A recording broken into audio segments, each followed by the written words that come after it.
The text message from Jessica flashed on my phone at 2:17 a.m. Emma, I need to know if Ryan's been contacting anyone. Please check his things when he's not around. I wouldn't ask if it wasn't important. I stared at my phone in the darkness of my bedroom.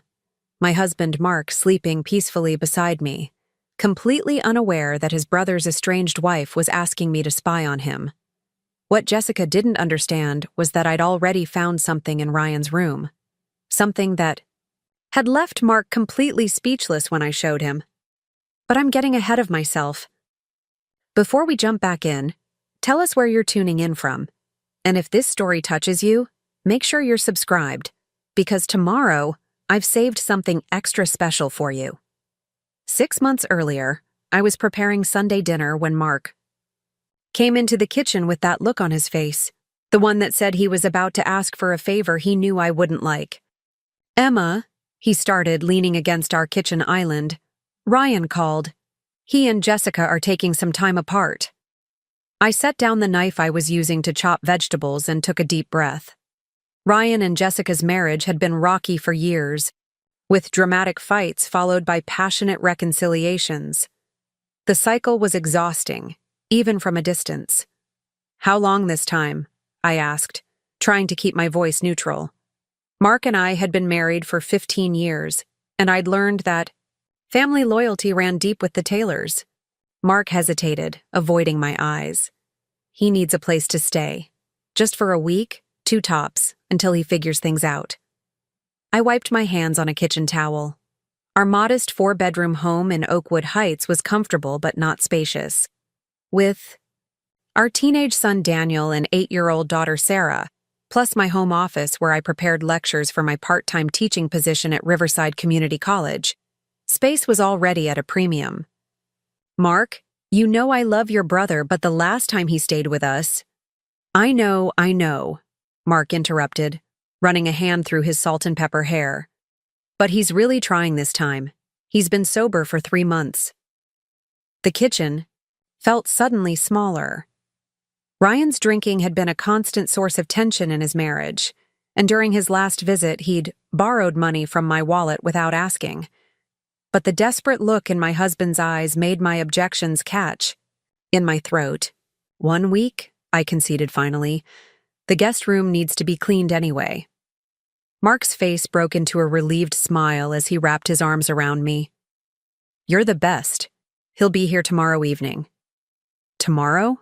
I pulled back. Mark, I have midterms to grade. But he had already left the kitchen, phone in hand, to call his brother. The next evening, Ryan arrived with 2 suitcases and a duffel bag, far more than a week's worth of belongings. At 43, he was 2 years younger than Mark, but looked older. Where my husband's face showed the dignified aging of a dedicated doctor who exercised regularly, Ryan's handsome features had been weathered by stress and hard living. Emma, he greeted me with a hug that smelled faintly of expensive cologne and cigarettes. You're a lifesaver. I returned the hug stiffly. It's good to see you, Ryan. Mark's just putting Sarah to bed, but he'll be down in a minute. Ryan nodded, his eyes darting around our living room.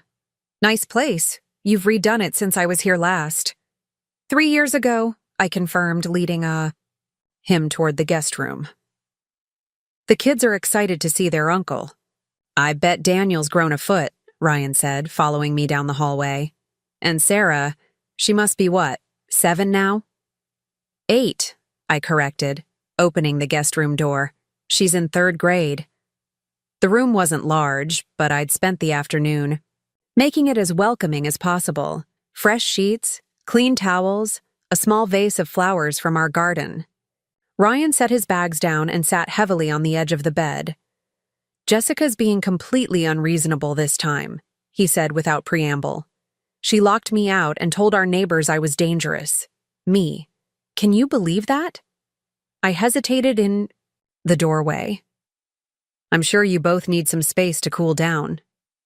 Ryan's face darkened momentarily before he forced a smile. You always were the diplomat, Em. That's why Mark's so lucky. Mark appeared behind me, clapping his brother on the shoulder. Hey, there he is! Sorry about everything, man, but we're glad to have you. I left the brothers catching up and went to finish preparing dinner, a knot of unease tightening in my stomach. As I set the table, I heard Ryan's loud laugh from the guest room, followed by Mark's softer chuckle. The Taylor brothers had always been close, despite their differences. Mark, the responsible doctor, and Ryan, the charismatic financial advisor with a talent for charming his way out of trouble. Dinner was surprisingly pleasant. Ryan entertained the kids with stories that made them giggle, and even I had to admit, he was on his best behavior. No mention of Jessica, no bitter comments, no reaching for wine with dinner. Maybe this time really was different. Uncle Ryan, are you and Aunt Jessica getting divorced? Sarah asked suddenly, with the unfiltered directness of an 8-year-old. The table went silent. Ryan's smile faltered for just a moment before he leaned toward my daughter. No, Pumpkin. Grown-ups sometimes need a timeout, just like kids do. We're just taking a little break to think about things. I caught Mark's eye across the table, and he gave me a grateful look. Maybe 1 week wouldn't be so bad after all. But 1 week turned into 2, then 3. Ryan had a plausible excuse each time. Jessica had changed the locks. His landlord wouldn't let him back into his apartment without her signature. He was waiting for a bonus at work before he could place a deposit on a new place. Mark seemed relieved to have his brother around, and the kids enjoyed their uncle's presence. As for me, I tried to adapt. Ryan was helpful in unexpected ways. He fixed the leaky faucet in the downstairs bathroom, picked Sarah up from school when I had late classes, and even cooked dinner occasionally. But there were moments when I'd catch him staring into space, a darkness crossing his features that made me uneasy. A month into Ryan's stay, I was grading papers in my office when my phone rang. The caller ID showed Jessica's name. Emma, she said when I answered, her voice strained. I'm sorry to bother you, but is Ryan still staying with you? Yes, I replied cautiously. It's been about a month now. There was a long pause. Has it said anything about coming back or about our finances? Not really. I closed my laptop, giving the conversation my full attention. Jessica, is everything okay? I don't know, she said, her voice dropping to almost a whisper. I've been trying to get our bank statements, and they're showing some unusual transfers. Large amounts. I thought maybe Ryan had mentioned something. A chill ran through me. No, he hasn't. Have you asked him directly? He's blocked my number, Jessica said, and his work. Emma, I called his office and they said he hasn't worked there for 3 months. I gripped the phone tighter. What? I think that's why he left. We had a fight because I found an eviction notice in the mail. He claimed it was a mistake, but then I saw his work badge in the trash, and when I asked him about it, she trailed off. He got so angry. That's when I told him to leave. My mind raced back to the night. Ryan arrived. Mark had said he'd been sober for 3 months, exactly the time he'd apparently been unemployed. The coincidence seemed too precise to ignore. I'll talk to Mark, I promised, and I'll keep an eye on Ryan. Thank you, Jessica said. And, Emma, be careful what you say to him. When I confronted him, he wasn't himself. After hanging up, I sat motionless at my desk. Ryan was supposed to be a successful financial advisor at Wilson Financial Group, a position he'd held for nearly a decade. If he'd lost his job 3 months ago, where had he been going every day dressed in his suits? Where was his income coming from? More importantly, why hadn't he told Mark? That evening, I tried to observe Ryan more carefully at dinner. He talked about his day at the office, describing a difficult client and a successful investment strategy he'd recommended. The lies flowed so smoothly that I almost doubted Jessica's information. Later, when Mark and I were alone in our bedroom, I hesitated before bringing it up. Mark, I began carefully, have you talked to Ryan about his job recently? Mark was reviewing patient charts on his tablet. What about it? Well, it's just that Jessica called today, and she said some things that concerned me. Mark's expression immediately hardened. Jessica is trying to turn everyone against him. You know how manipulative she can be. I blinked, surprised by his defensive tone. I'm not taking sides. I'm just saying maybe we should ask Ryan how things are really going. He's doing fine, Emma. He's my brother. I think I'd know if something was seriously wrong. I bit back, my frustration. It's been over a month, Mark. He said he'd be here for a week. Mark set down his tablet and looked at me seriously. He's family. We don't turn our backs on family. I'm not suggesting we throw him out, I said, trying to keep my voice down so it wouldn't carry through the walls. But maybe we should help him make a plan. Set some boundaries. Boundaries, Mark repeated, as if the word left a bad taste in his mouth. He's going through a rough patch. He needs support, not boundaries. I recognized the stubborn set of my husband's jaw and knew this conversation wasn't going anywhere productive tonight. Okay, I conceded. Let's talk about it later. But later never seemed to come. Ryan's 2 suitcases and duffel bag settled into the guest room. His toiletries took up permanent residence in the guest bathroom. He joined our family routines as if he'd always been there, while Mark avoided any discussion about how long this arrangement might continue. 2 months into Ryan's stay, I began to notice small things disappearing around the house. A pair of gold earrings my mother had given me, some cash from my desk drawer, a silver picture frame from the mantel. When I mentioned it to Mark, he suggested I was being forgetful, that the items would turn up. Then one day, I came home early from the college to find Ryan hurriedly ending a phone call in the kitchen. Need more time. I'll get the money, he was saying, his voice tense. No, don't call here again. He hung up and turned, startling when he saw me in the doorway. Emma, I didn't hear you come in. His casual tone didn't match the panic that had flashed across his face. Is everything okay? I asked, setting my bag down on the counter. Perfect, he said with a smile that didn't reach his eyes. Just dealing with a bill collector. Wrong number. I nodded, not believing him for a second. That night, I had trouble sleeping. Mark was on call at Bayside Hospital, and the house felt different without him. Around 1 a.m., I heard Ryan's door open and his footsteps moving down the hall. Curious, I slipped out of bed and cracked my door open. Through the narrow opening, I saw Ryan leaving the house with his phone pressed to his ear, speaking too quietly for me to hear.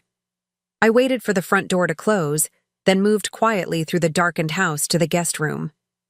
I knew I shouldn't invade his privacy, but Jessica's warnings and the mysterious phone call had heightened my concerns. If Ryan was in some kind of trouble, we needed to know, especially with our children in the house. The guest room was surprisingly tidy, almost impersonal, as if Ryan was careful not to leave any trace of himself. The bed was made, the dresser top clear except for his wallet and keys. Preparing and narrating this story took us a lot of time, so if you are enjoying it, subscribe to our channel. It means a lot to us. Now back to the story. I hesitated, then opened the closet door. His suits hung neatly in a row. I checked the pockets of one jacket and found nothing. The dresser drawers contained neatly folded clothes. I was about to leave when I noticed the corner of his duffel bag peeking out from under the bed. I knelt down and pulled it out. Unlike the rest of the room, the bag was a chaotic mess of papers, notebooks, and what looked like prescription bottles. My heart pounding, I sifted through the contents. The prescriptions were in different names, none of them Ryan's. There were several burner phones, a stack of what appeared to be fake IDs, and a notebook filled with what looked like account numbers and passwords. But what made my blood run cold was a manila envelope containing photos.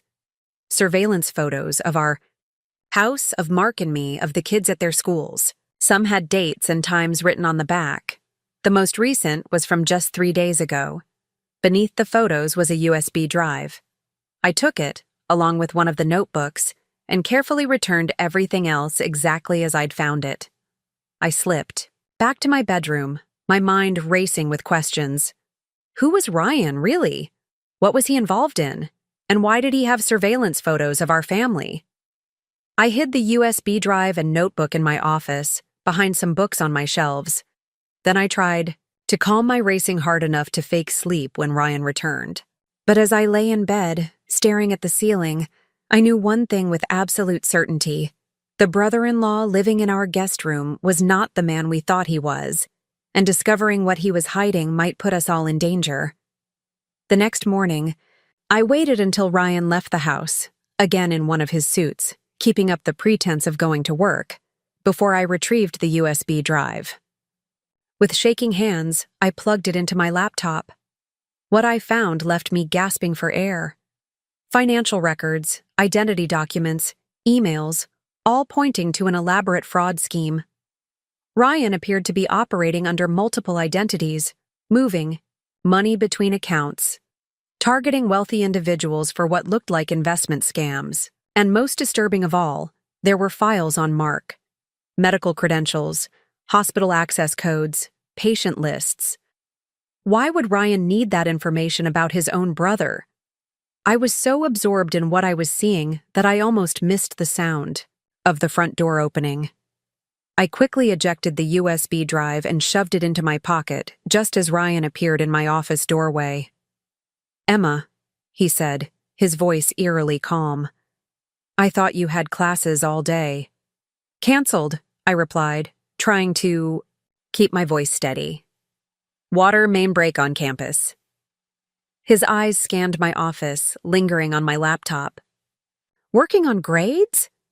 "Always," I forced a smile. "Shouldn't you be at the office?" "Forgot some documents."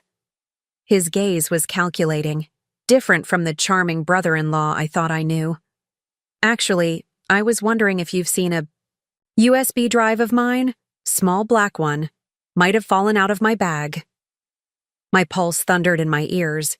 "No, sorry. I'll keep an eye out for it."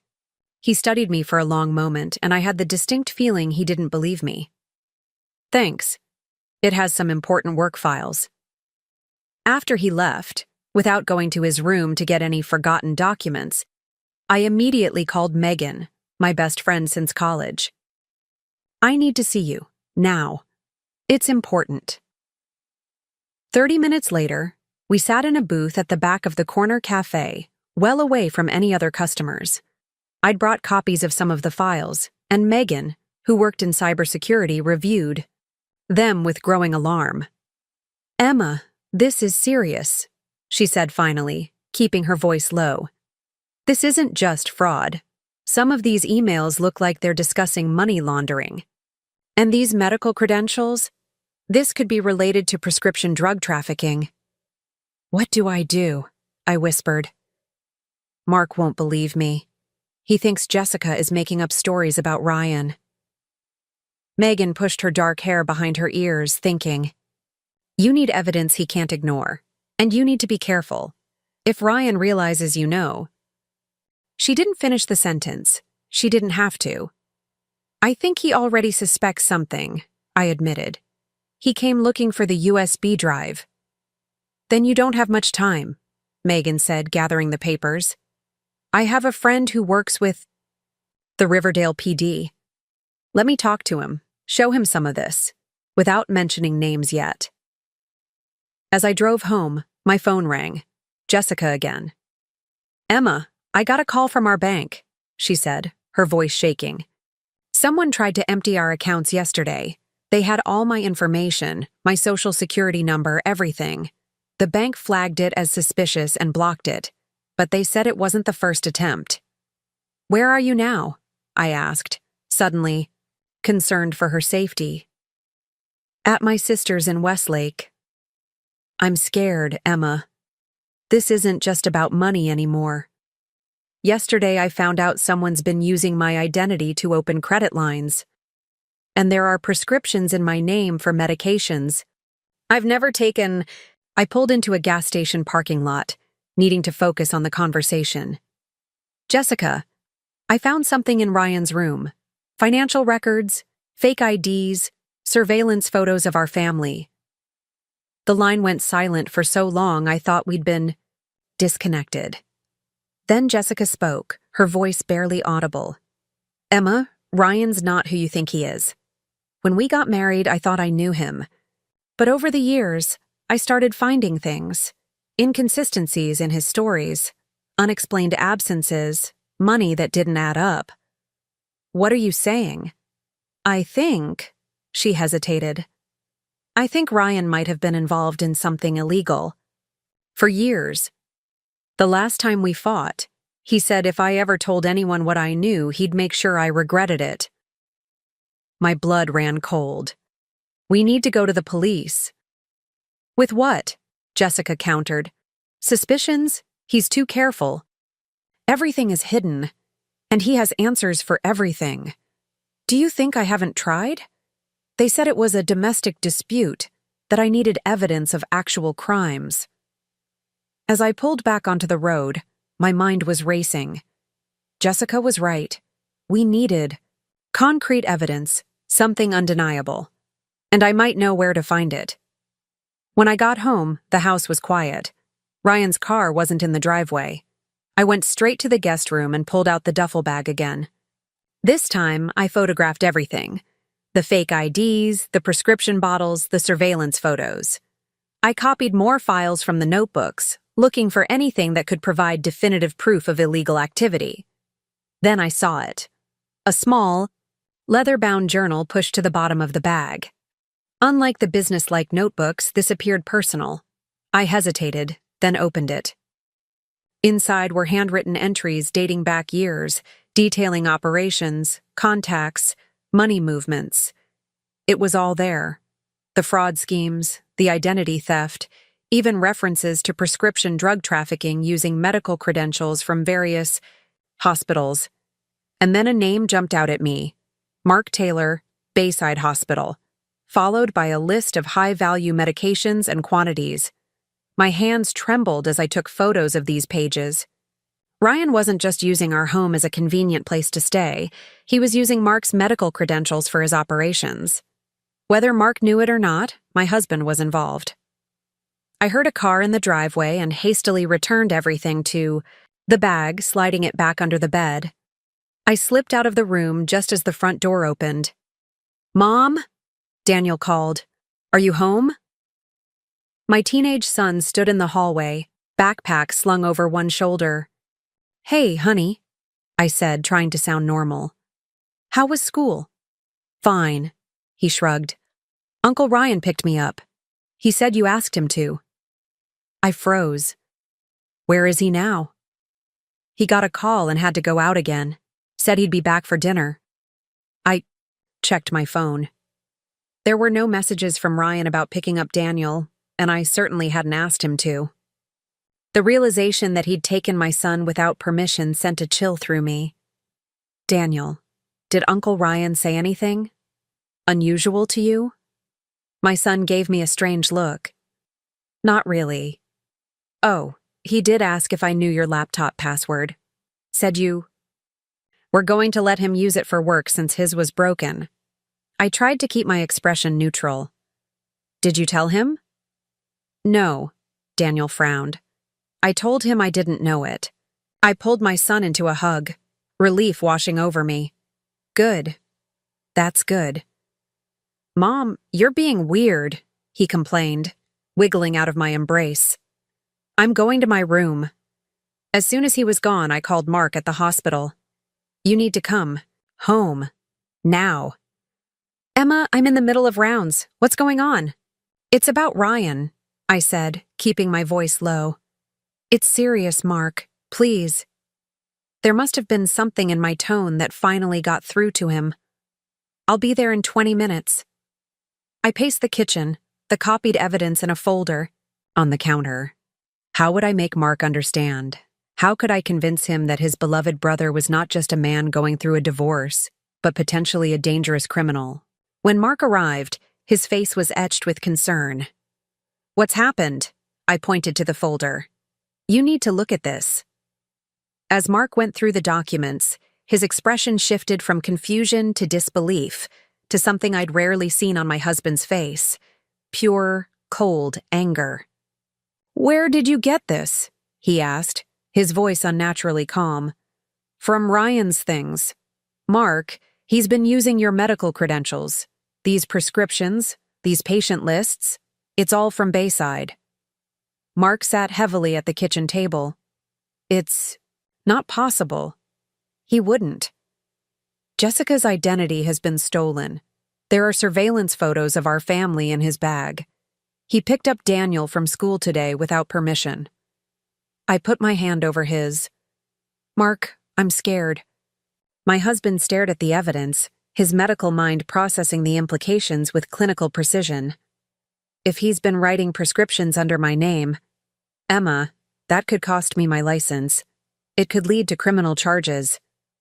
"I know," I said softly.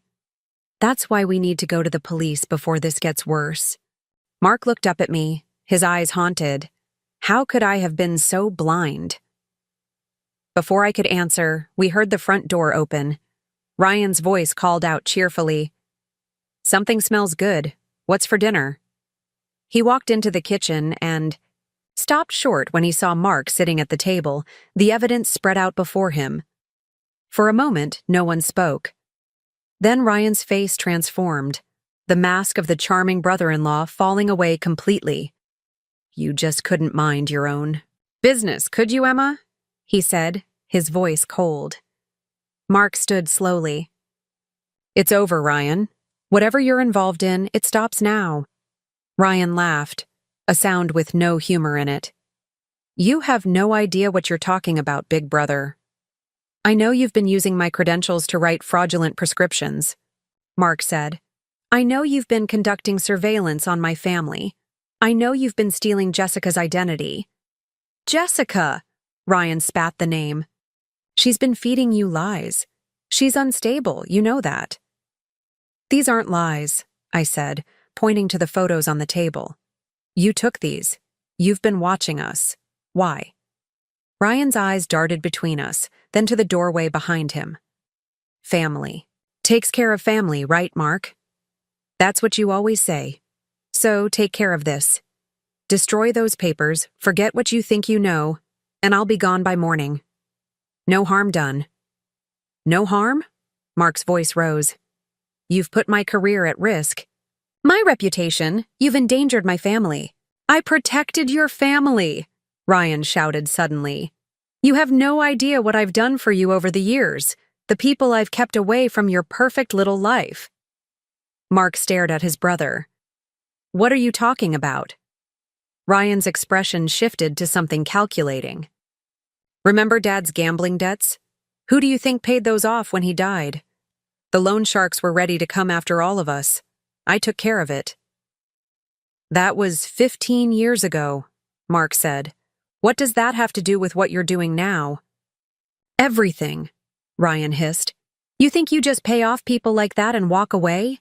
I've been managing the situation for years, making payments, doing favors, keeping them away from you, from Mom. They own me, and by extension, they own part of you too." I felt a chill run through me. "Who are they, Ryan?" He ignored me, focusing on his brother. "I needed access to certain medications. Using your credentials was easier than trying to recruit doctors.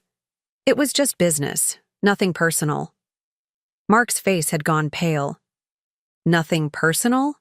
You used me. You put my patients at risk." "No one got hurt," Ryan insisted. "Look, I can fix this. I just need a little more time, a little more money, and I can get clear of these people for good." "We're going to the police," Mark said firmly. "You need help, Ryan." Something dangerous flashed in Ryan's eyes. That would be a mistake. The tension in the kitchen was broken by Sarah's voice from the doorway. "Daddy? Uncle Ryan? Why are you shouting?" All three of us turned to see my daughter standing there, confusion on her small face. Ryan's expression softened instantly, the mask sliding back into place. "Hey, Pumpkin," he said. "Grown-ups are just having a disagreement. Nothing to worry about." Mark moved to Sarah's side, placing himself between her and his brother. "Sarah, go find your brother. Tell him to come downstairs, please." As Sarah reluctantly left the kitchen, Ryan's face hardened again. "Think about what you're doing, Mark. Think about your family." "I am thinking about my family," Mark said, quietly. "That's why this ends now." I picked up my phone. "I'm calling the police." Ryan's hand shot out, grabbing my wrist. "Don't!" Mark moved faster than I'd ever seen him, shoving his brother back. "Don't touch her!" The brothers stared at each other, the years of shared history and unspoken truths hanging between them. Then Ryan seemed to deflate, all the fight going out of him at once. "You don't understand what you're doing," he said, his voice suddenly tired. "But fine, call them. It won't just be me who goes down for this." As I dialed 911, my hands shaking, I couldn't help but wonder if he was right. How far did this conspiracy reach? Who else was involved? And what would the consequences be for our family once everything was exposed? But as I met Mark's eyes across the kitchen, I knew we had no choice. The truth, however painful, was better than living in the shadow of Ryan's deception. Whatever came next, we would face it together. "This is 911. What's your emergency?" "My name is Emma Taylor," I said, my voice steadier than I expected. "I need to report multiple crimes taking place at 427 Oakwood Drive. Identity theft, prescription fraud, and possible organized criminal activity. The suspect is in our home, right now." As I spoke, I watched Ryan's face. There was no surprise there, no shock at the allegations. Just a cold resignation that confirmed what I already knew. The brother-in-law who had moved in just for a week 6 months ago had brought something dangerous into our home. And what I'd found in his room hadn't just left my husband speechless, it had changed our lives forever. The police arrived within minutes, their cruisers pulling up to our house with silent lights flashing. Detective Anderson took charge of the scene, a veteran officer with weary eyes who'd clearly seen this kind of situation before. As uniformed officers led Ryan away in handcuffs, I watched my husband's face. Mark stood in our driveway, his expression a mixture of shock, betrayal, and grief as his brother was placed in the back of a police car. "Dr. Taylor," Detective Anderson said, turning to Mark, "we'll need a statement from both of you down at the station." Mark nodded numbly. "Our children—" "I'll call Claire," I said quickly, pulling out my phone to contact my sister. "She can come stay with them."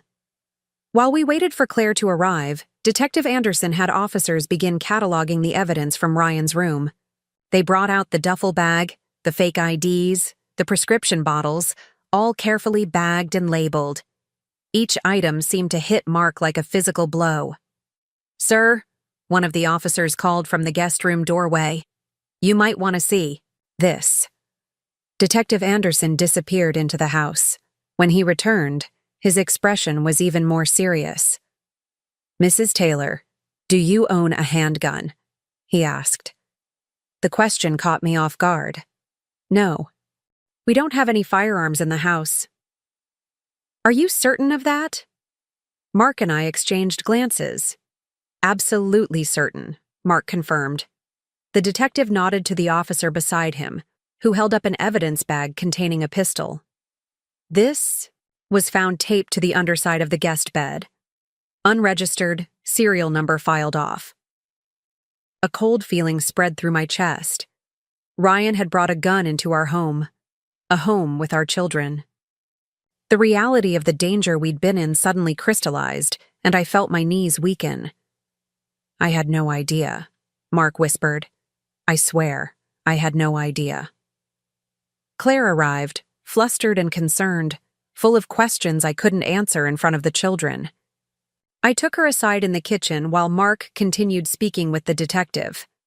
"What's happening, Emma?" she asked, her eyes wide with alarm. "Why are there police cars everywhere? Where are they taking Ryan?" I kept my voice low. Ryan's in trouble. Serious trouble. I can't explain everything right now, but Mark and I need to go to the police station. Can you stay with the kids until we get back? Of course, she agreed, though confusion was written across her face. But is everyone okay? Are you in danger?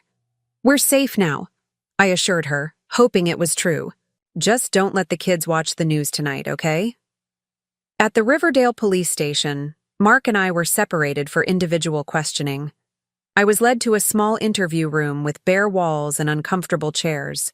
Detective Anderson sat across from me, a digital recorder placed between us on the table. Mrs. Taylor, I understand this is difficult, he began, his voice gentler than I expected. But I need you to walk me through everything from the beginning. When did your brother-in-law move into your home? For the next 2 hours, I recounted the entire story: Ryan's arrival, Jessica's concerns, the mysterious phone calls, and finally, my discovery of the evidence in his room. The detective took detailed notes, occasionally asking for clarification. And you said your husband had no knowledge of his brother's activities? He asked. None, I insisted. Mark was blind when it came to Ryan.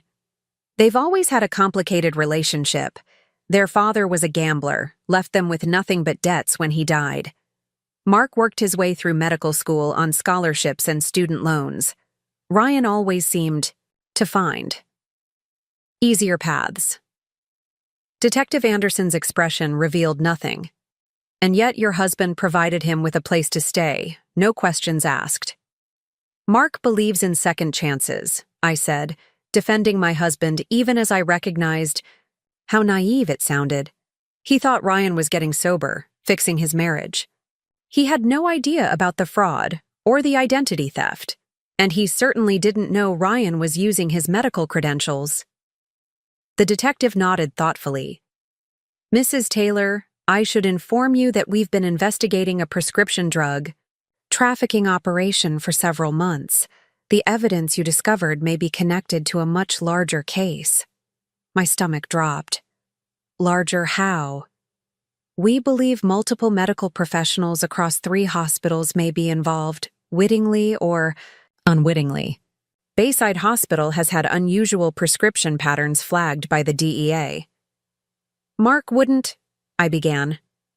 I'm not accusing your husband, Detective Anderson interrupted gently. But his credentials may have been compromised beyond what you've already discovered. We'll need his full cooperation to determine the extent. By the time we were allowed to leave, it was past midnight. Mark was silent during the drive home, his knuckles white on the steering wheel. I wanted to comfort him, but I didn't know what to say. His brother was in jail, his professional reputation potentially in tatters. He told me he was sober, Mark finally said as we pulled into our driveway.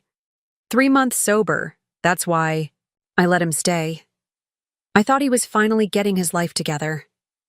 You couldn't have known, I said, placing my hand over his. I should have. His voice cracked. The signs were all there. The mood swings, the secretive phone calls, the way he'd disappear for hours. I just didn't want to see them. Claire met us at the door, her face pale with worry. The kids are asleep, she whispered. I told them there was a misunderstanding, that everything was fine. What's really going on, Emma? We settled in the living room, and I gave her an abbreviated version of events. As I spoke, Claire's expression shifted from confusion to horror. My God, she breathed when I finished. Identity theft? Prescription fraud? This is like something from a crime show, not real life. Mark sat with his head in his hands. It's real enough. And tomorrow, I have to go to the hospital and explain to the chief of staff why prescription pads with my signature have been circulating outside the hospital. Claire squeezed his shoulder sympathetically before gathering her things to leave. At the door, she hugged me tightly. Call me if you need anything at all. After she left, I made tea that neither of us wanted. a futile attempt at normalcy in a house that felt forever changed. The guest room door remained closed, yellow police tape across it. Officers had told us not to disturb anything until they returned in the morning for additional evidence collection. "What do we tell the kids?" Mark asked, staring into his untouched mug. It was the question that had been haunting me for hours. Daniel was old enough to understand most of what had happened, but how do you explain to an 8-year-old that her beloved uncle was a criminal? "The truth," I said finally. "A simplified version, but the truth. They need to understand why Ryan won't be coming back." Mark nodded, his exhaustion evident in every line of his face. "I have to call my mother in the morning. And Jessica. God, Jessica was trying to warn us all along." "We believed what we wanted to believe," I said softly. Ryan was always good at making people see what he wanted them to see. We went to bed but didn't sleep. Mark tossed and turned beside me, occasionally reaching for my hand in the darkness. My mind kept returning to the surveillance photos in Ryan's bag. How long had he been watching us? What had he planned to do with those images? Around 4 a.m., my phone buzzed with a text message. It was from Megan. "Just heard what happened. My police contact filled me in. Are you okay? Call me when you can." I typed back a quick response. "We're safe. Exhausted. We'll call tomorrow." Just as I was about to set my phone down, another message appeared. This one from a number I didn't recognize. "This isn't over. Ryan has friends. Watch your back." My heart pounded as I showed the text to Mark, who immediately sat up, fully alert. "We need to call Detective Anderson." The detective answered on the third ring, sounding as if he hadn't been asleep either. When I read him the message, he promised to send a patrol car to keep an eye on our house for the rest of the night. "Should we be worried?" I asked him directly. There was a pause before he answered. "Mrs. Taylor, I won't sugarcoat this. The operation your brother-in-law was involved with isn't small time. These people don't appreciate loose ends. Until we have a better understanding of who sent that message, I'd advise caution." Mark and I sat up for the remainder of the night, jumping at every sound, watching the soft glow of the patrol car's lights through our bedroom curtains. When dawn finally broke, I felt as if I'd aged a decade in a single night. Telling the children was as difficult as I'd feared. Daniel listened in shocked silence, his teenage face struggling to process that the uncle who'd taught him to throw a perfect spiral was now in jail. Sarah burst into tears, insisting there must be a mistake. "But Uncle Ryan is nice," she protested. "He helps me with my homework and makes the best pancakes." "Sometimes," I began carefully, "people can do nice things and bad things. Uncle Ryan made some very bad choices, and now he has to face the consequences." "Will he go to prison?" Daniel asked, his voice small. Mark nodded gravely. "Probably, yes. For how long?" "We don't know yet, buddy," Mark said. "That will be up to the courts to decide." After the children left for school, driven by a police officer in an unmarked car at Detective Anderson's insistence, Mark faced his next ordeal, calling his mother. Linda Taylor had retired to Florida 5 years earlier, enjoying her golden years with her second husband, Greg. She adored both her sons, but had always been particularly protective of Ryan, the younger, more troubled of the two. I sat beside Mark as he made the call, holding his hand as he broke the news. I could hear Linda's voice rise in disbelief through the phone, demanding to know if there had been a mistake. "No, Mom," Mark said, his voice steady despite his pain. "It's not a mistake. Ryan was using my medical credentials to obtain prescription drugs illegally. He had fake IDs, surveillance equipment. The police found an unregistered gun in our house." There was a long silence on the other end of the line. Then, unexpectedly, Linda began to cry. Not the shocked tears of a mother learning her son is a criminal, but the weary sobs of someone who has carried a burden for too long. I should have told you, she said finally. Years ago, when it first started happening. Mark frowned, putting the phone on speaker. Told me what, Mom? The money, Linda said. After your father died, when Ryan said he'd handled the gambling debts. I knew something wasn't right. He suddenly had cash, a new car. I asked him once where it all came from, and he said he had investors who believed in him. Why didn't you say anything? Mark asked, his voice strained. Because I wanted to believe him, Linda cried. Because he was finally doing well, or so I thought. And then years passed, and it became easier to just not ask questions. After promising his mother he would keep her updated, Mark ended the call and sat in silence, processing this new information. She knew, he said finally. All these years, she suspected something wasn't right with Ryan's finances, and she never said a word. She wanted to protect him, I said, though the words felt hollow. Linda's silence had enabled Ryan's behavior to continue, to escalate, until it had endangered all of us. Mark had to leave for the hospital, where an emergency meeting had been called with the chief of staff, hospital legal counsel, and representatives from the DEA. I offered to go with him, but he shook his head. This part I need to handle alone, he said, straightening his tie with unsteady hands. I need to look them in the eye and make them understand that I had no knowledge of what Ryan was doing. After he left, the house felt unnaturally quiet.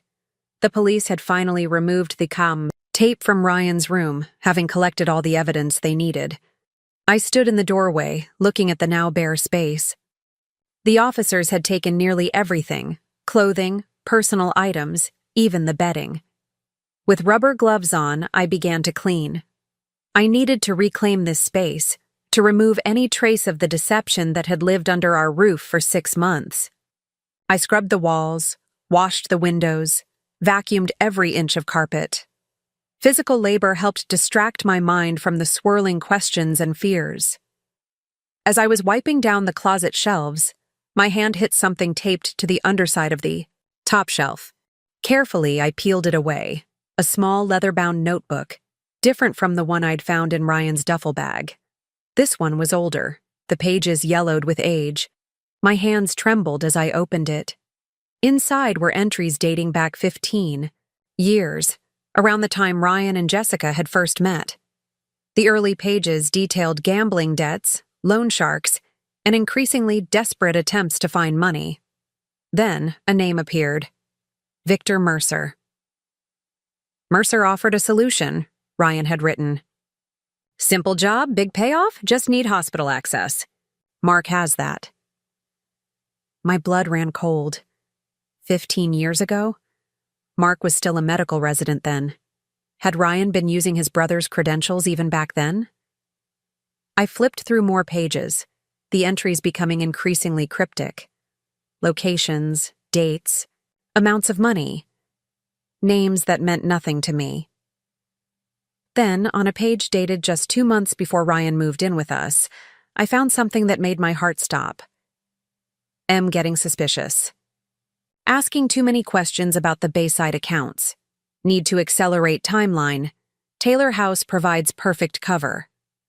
M Mark? Or perhaps Mercer? And what did accelerate timeline mean? The sound of a car in the driveway jolted me back to the present. I looked out the window, expecting to see Mark's car, but instead saw an unfamiliar black sedan. 2 men in suits emerged, approaching our front door with purposeful strides. I quickly hid the notebook in my pocket and went to answer the door, keeping the security chain latched as I opened it a crack. Mrs. Taylor? The taller man asked, holding up a badge. Agent Morris, DEA. This is Agent Kapoor. We'd like to ask you a few questions about your brother-in-law, Ryan Wilson. I examined their badges carefully, remembering the fake IDs in Ryan's possession. I've already given my statement to Detective Anderson. We're working in conjunction with local police, Agent Kapoor explained. This is a multi-jurisdictional investigation now. May we come in? Reluctantly, I let them in, leading them to the living room. I offered coffee, which they declined, then sat across from them, hands folded in my lap to hide their slight trembling. Mrs. Taylor, we understand you discovered evidence of your brother-in-law's activities, Agent Morris began. We'd like to go over exactly what you found and when. For the second time in 24 hours, I recounted the story of my discovery. This time, I left out the notebook I'd just found, some instinct telling me to keep that information to myself for now. And your husband had no involvement in or knowledge of these activities? Agent Kapoor asked, his tone suggesting skepticism. None, I said firmly. Mark trusted his brother. Ryan took advantage of that trust. The agents exchanged glances. Mrs. Taylor, are you familiar with the name Victor Mercer? Agent Morris asked. The name from the notebook. I tried to keep my expression neutral. No. Should I be? Victor Mercer is a person of interest in our investigation, Agent Kapoor explained. We have reason to believe he was Ryan Wilson's contact, possibly his handler in the organization. Organization? I repeated. A sophisticated network involving prescription drug trafficking, identity theft, and money laundering, Agent Morris clarified. We've been tracking their activities for nearly 2 years now. 2 years.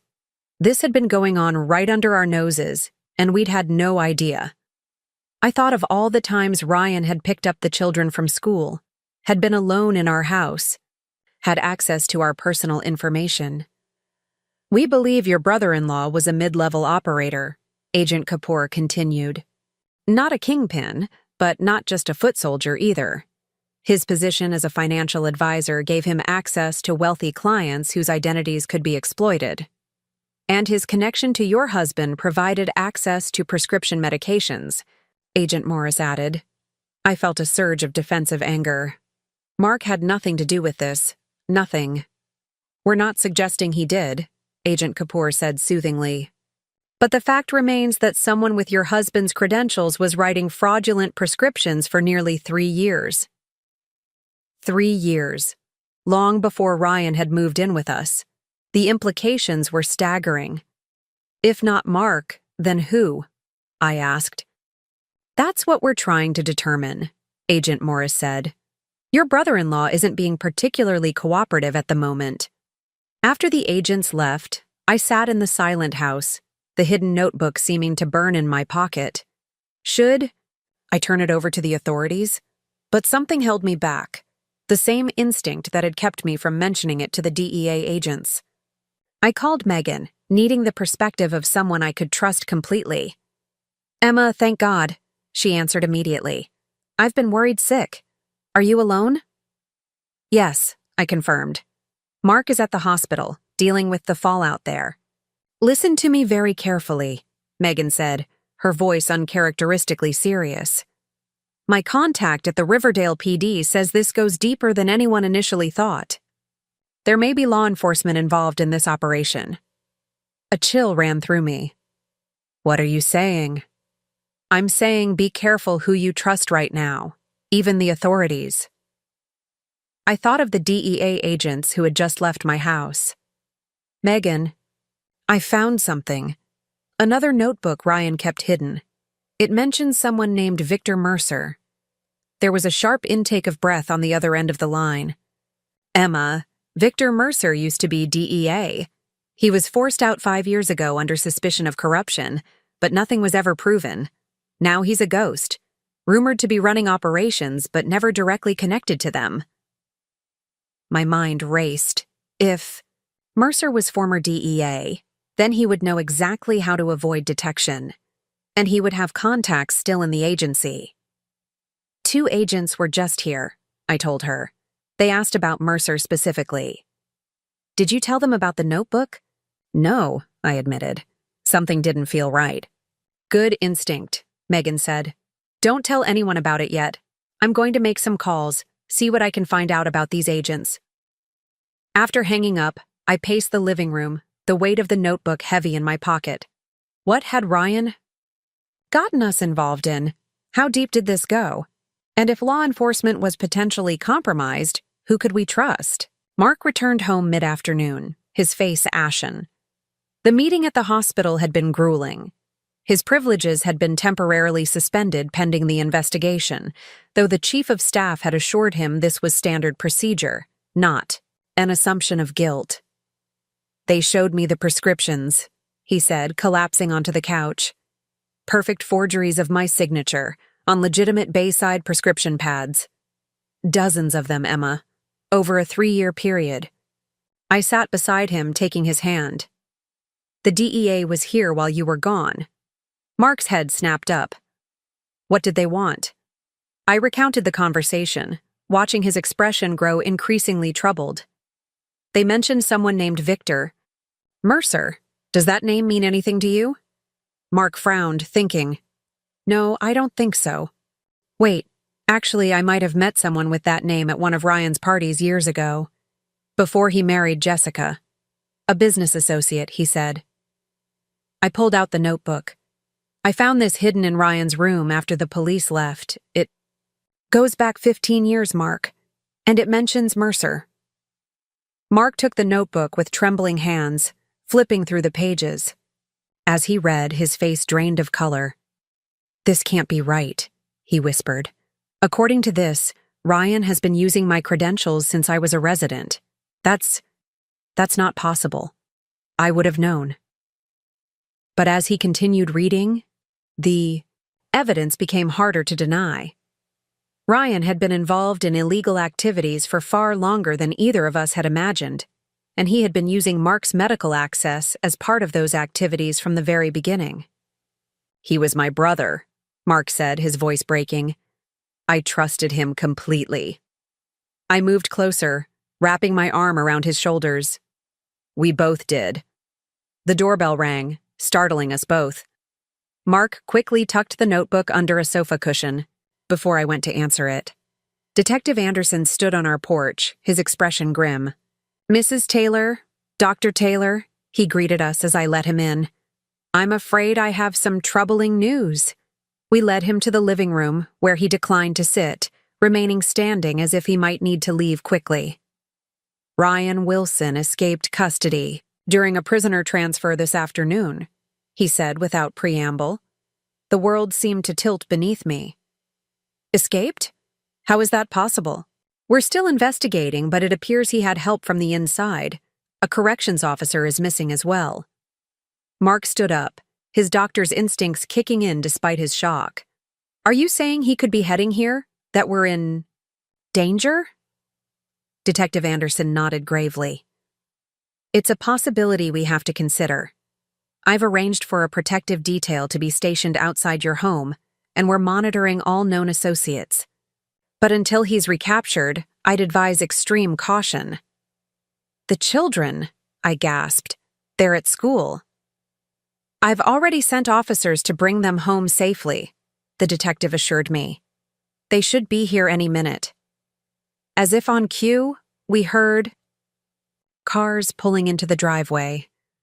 Through the window, I could see a police cruiser, with Daniel and Sarah in the back seat, looking confused and frightened. Detective Anderson turned to leave. "I'll let you explain the situation to your children. The officers outside will remain in position until further notice. If you see or hear anything suspicious, anything at all, call me immediately." As the detective left, the children came running in, full of questions. Mark and I exchanged glances, silently agreeing on how much to tell them. "There's been a complication," Mark said carefully. "Uncle Ryan isn't where he's supposed to be right now, so the police are going to be watching our house for a little while, just to make sure we're safe." "Did he escape from jail?" Daniel asked bluntly, always too perceptive for his age. "Yes," I admitted, seeing no point in lying. "But the police will find him soon. In the meantime, we're going to stay home together." Sarah's lower lip trembled. "Is Uncle Ryan going to hurt us?" "No, sweetheart," I said firmly, pulling her into a hug. "The police are just being extra careful. No one is going to hurt us." But as I met Mark's eyes over our daughter's head, I could see he shared my unspoken fear. Ryan knew our home intimately. He knew our routines, our vulnerabilities. And if he was desperate enough to escape custody, what else might he be capable of? That night, none of us slept well despite the reassuring presence of the police outside. Mark and I took turns checking the doors and windows, jumping at every creak and groan of our old house settling. The children slept in our room, Sarah curled between us in the bed, Daniel on a makeshift pallet on the floor. Around 3 a.m., my phone buzzed with another text from the unknown number. "He's coming for what belongs to him. Don't get in his way." I showed Mark, who immediately called Detective Anderson despite the hour. The detective promised to trace the number, though he didn't sound optimistic about their chances of success. "What belongs to him?" Mark wondered after hanging up. What could Ryan possibly have left here that would be worth the risk of coming back? Then it hit me. The notebook. It contains names, dates, locations. It's evidence that could implicate others in the organization. Mark pulled the notebook from its hiding place, turning it over in his hands. Should we turn this in now? I hesitated, remembering Megan's warning about not knowing who to trust. Let me call Megan first. Her police contact might know who's safe. But when I tried Megan's number, it went straight to voicemail. I sent a text, then tried again. Nothing. That's odd, I said, anxiety creeping into my voice. She always answers, even in the middle of the night. Mark looked up from the notebook, his expression troubled. Emma, some of these entries, they mention payoffs to law enforcement, specific names. If what's written here is true, this goes beyond just a prescription drug ring. The implications were staggering. If Ryan had been paying off police officers, who could we trust? Was Detective Anderson involved? The DEA agents? Was that why Ryan had been able to escape so easily? We need to get this information to someone we can trust, I said. But who? Mark thought for a moment. Greg, my stepfather. Before he retired, he was FBI, specializing in public corruption cases. He'd know how to handle this, who to take it to. I nodded slowly. But he's in Florida, and if we can't trust the local police, how do we get the notebook to him safely? Mark's eyes met mine, the terrible answer clear between us. One of us would have to go, to take the evidence directly to Greg, and the other would have to stay, with the children. I'll go, Mark said firmly. First thing in the morning. You stay here with Daniel and Sarah. No, I shook my head. You're the one Ryan wants to hurt. He used your credentials, betrayed your trust. I should go. We argued in whispers, mindful of the sleeping children just feet away. Finally, exhausted, we agreed that I would go. I could blend into a crowd, more easily than Mark, whose face had been on the local news as the victim of medical identity theft. As dawn broke, we made hasty preparations. I would drive to the next state over, then fly to Florida from there, a precaution in case anyone was monitoring local flights. Mark would stay with the children, maintaining normal routines as much as possible under police protection. Just get the notebook to Greg, Mark said as he embraced me at the door. He'll know what to do with it. I held him tightly, fear making my voice catch. Be careful. Don't trust anyone until I call you from Greg's. He nodded, his face solemn. 48 hours. If I don't hear from you by then? You will, I promised, not wanting to think about the alternative. With the notebook hidden in a specially sewn pocket in my jacket, I slipped out the back door while it was still barely light, using the neighbor's yard to reach the street where Megan was waiting in her car. She had finally responded to my messages an hour earlier, apologizing for the silence. She'd been in a late meeting with her police contact. Are you sure about this? She asked as I slid into the passenger seat. It's not too late to reconsider, to turn everything over to Detective Anderson. I shook my head firmly. We can't risk it. Not until we know who's compromised and who isn't.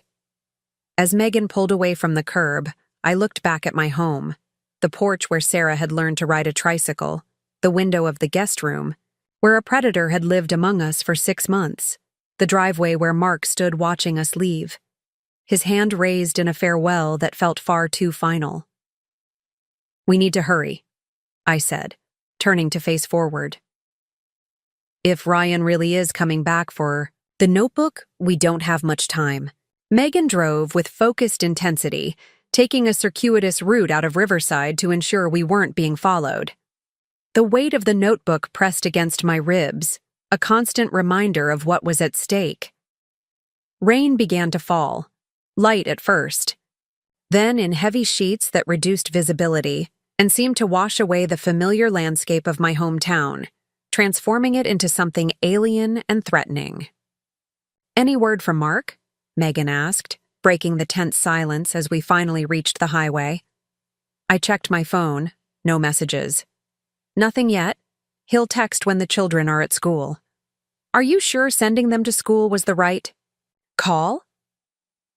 Megan glanced at me, concern etched on her face.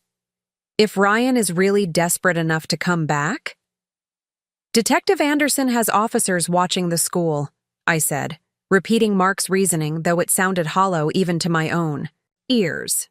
"And we need to maintain normal routines, for the children's sake. They're scared enough already." The truth was more complicated. Mark and I had argued about this very point before I left. I wanted to keep the children home, safe under his watchful eye. He insisted that the police protection was adequate, that keeping them home would only heighten their anxiety.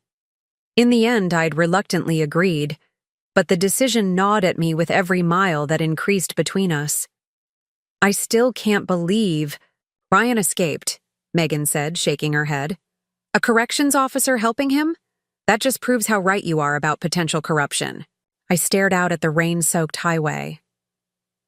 "The notebook mentions payments to someone identified only as CA. Detective Anderson's initials are CA, Charles Anderson." Megan's knuckles whitened on the steering wheel. "Or it could be someone else entirely.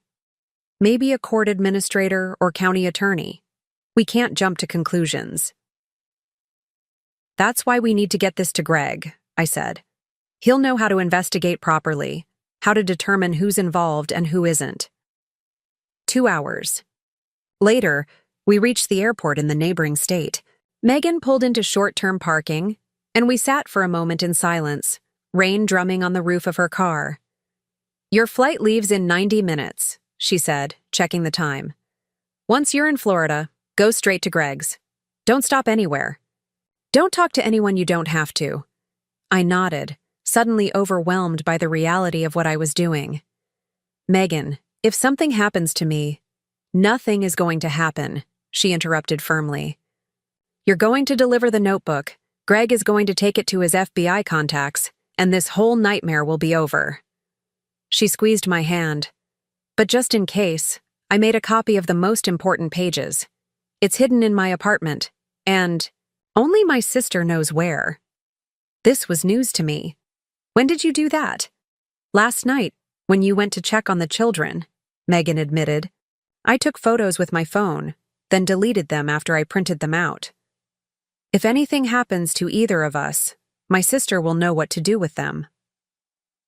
I felt a rush of gratitude for my friend's foresight.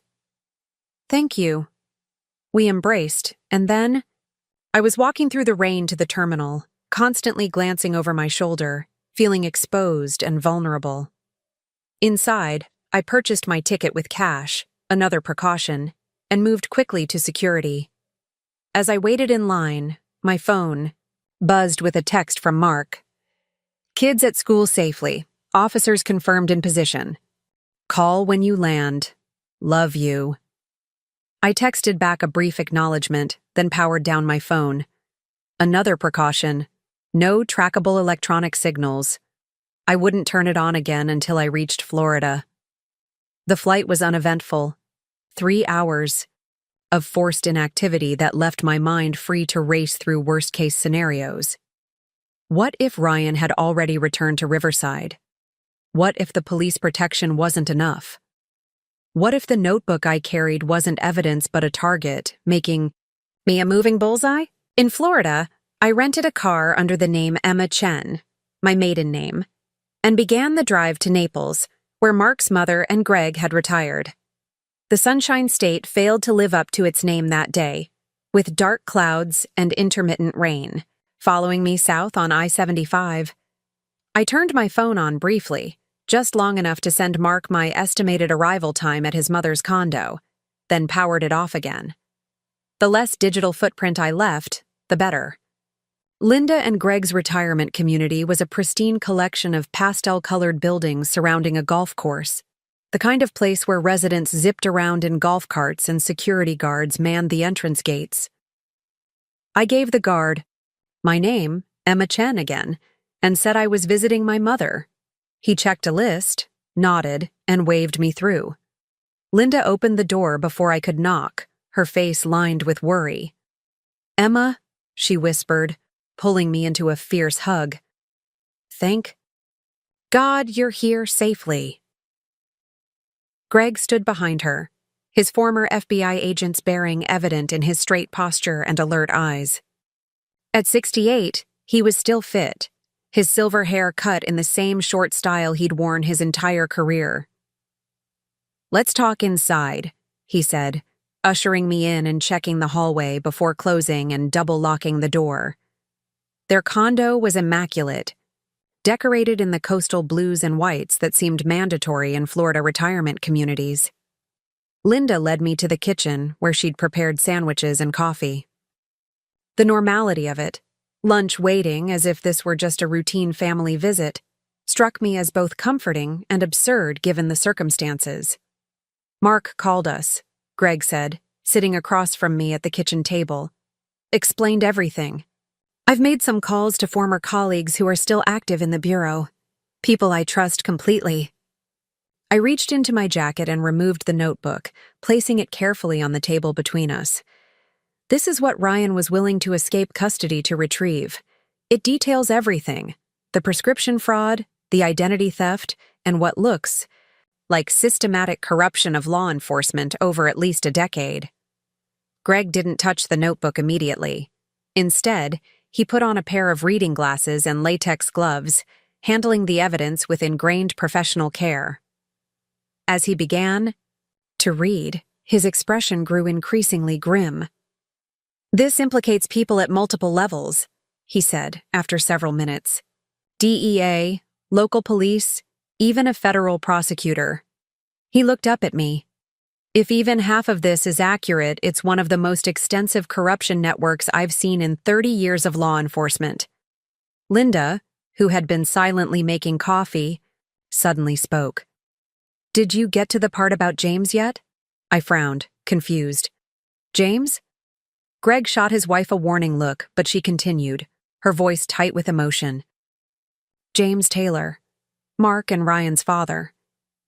A chill ran through me despite the Florida humidity. "What about him?" Greg sighed, removing his glasses. "According to some of these entries, James Taylor wasn't just a gambler who left his family with debts. He was involved with this organization from the beginning. His gambling debts were just a cover story." I struggled to process this. Mark's father had been dead for 15 years. I'd never met him, knew him only through family stories. A charming but irresponsible man who'd abandoned his family for gambling and drink, leaving Mark to put himself through medical school while caring for his younger brother and mother. "That can't be right," I said. "Mark would have known." "Would he?" Linda asked softly.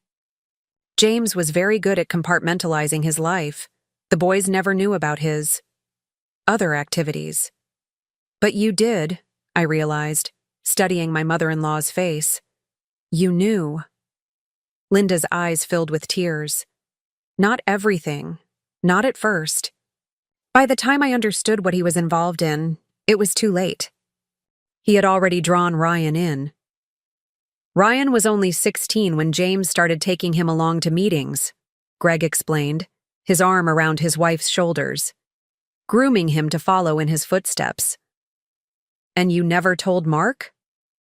"I couldn't keep by the accusation from my voice. "We thought it was over when James died," Linda said defensively. "Ryan seemed to be doing well, college, then his financial advisor career. I convinced myself it had been a phase, that Ryan had escaped his father's influence." Greg nodded grimly. "We were wrong. Based on this notebook, Ryan stepped fully into his father's role after James died, and he's been using Mark's medical credentials since Mark was a resident, just as James had planned." My head was spinning. "You're saying James pushed Mark toward medicine not because he wanted his son to succeed, but to have access to prescription drugs for their operation?" "It appears that way," Greg confirmed, turning the notebook pages carefully. "Ryan writes here about the old man's master plan, positioning one son in medicine, the other in finance, the perfect combination for their business." "Mark idolized his father," I whispered, thinking of the few photos my husband kept of James, how he still spoke of him with a mixture of frustration and reverence. "This will destroy him." "Which is why we need to handle this carefully," Greg said, his professional demeanor returning. "I've arranged to meet an FBI contact tonight. Someone who specializes in public corruption cases. Until then, we keep this notebook secure and speak of this to no one else." I nodded, then remembered my phone. "I need to call Mark. Let him know I arrived safely." Linda handed me their landline rather than using my cell, another security precaution. When Mark answered, the relief in his voice was palpable. "Emma? Thank God. Are you at Mom's?" "Yes, with Linda and Greg. I've shown them the notebook. Greg's arranged a meeting with FBI contacts tonight." "Good," Mark said. "The kids are home from school now. Everything's quiet here. The police are still outside." I wanted to tell him about his father, to prepare him somehow for the devastating revelation, but couldn't bring myself to do it over the phone. "Mark, there's more in the notebook than we realized. Things about your family, but we should discuss it when I get back." There was a pause, then Mark's voice, suddenly wary. "What kind of things?" Before I could answer, I heard a commotion in the background. A crash, Sarah's scream, Daniel shouting something I couldn't make out. "Mark?" My heart raced. "Mark, what's happening?" "Someone's trying to break in," he said, his voice tight with fear. "The back door. I need to get the kids to safety. Call Detective Anderson." The line went dead. I stood frozen, the phone still pressed to my ear, ice flooding my veins. "Emma?" Greg was beside me instantly. "What's wrong?" "Someone's at the house," I managed to say. "Breaking in. Mark and the children."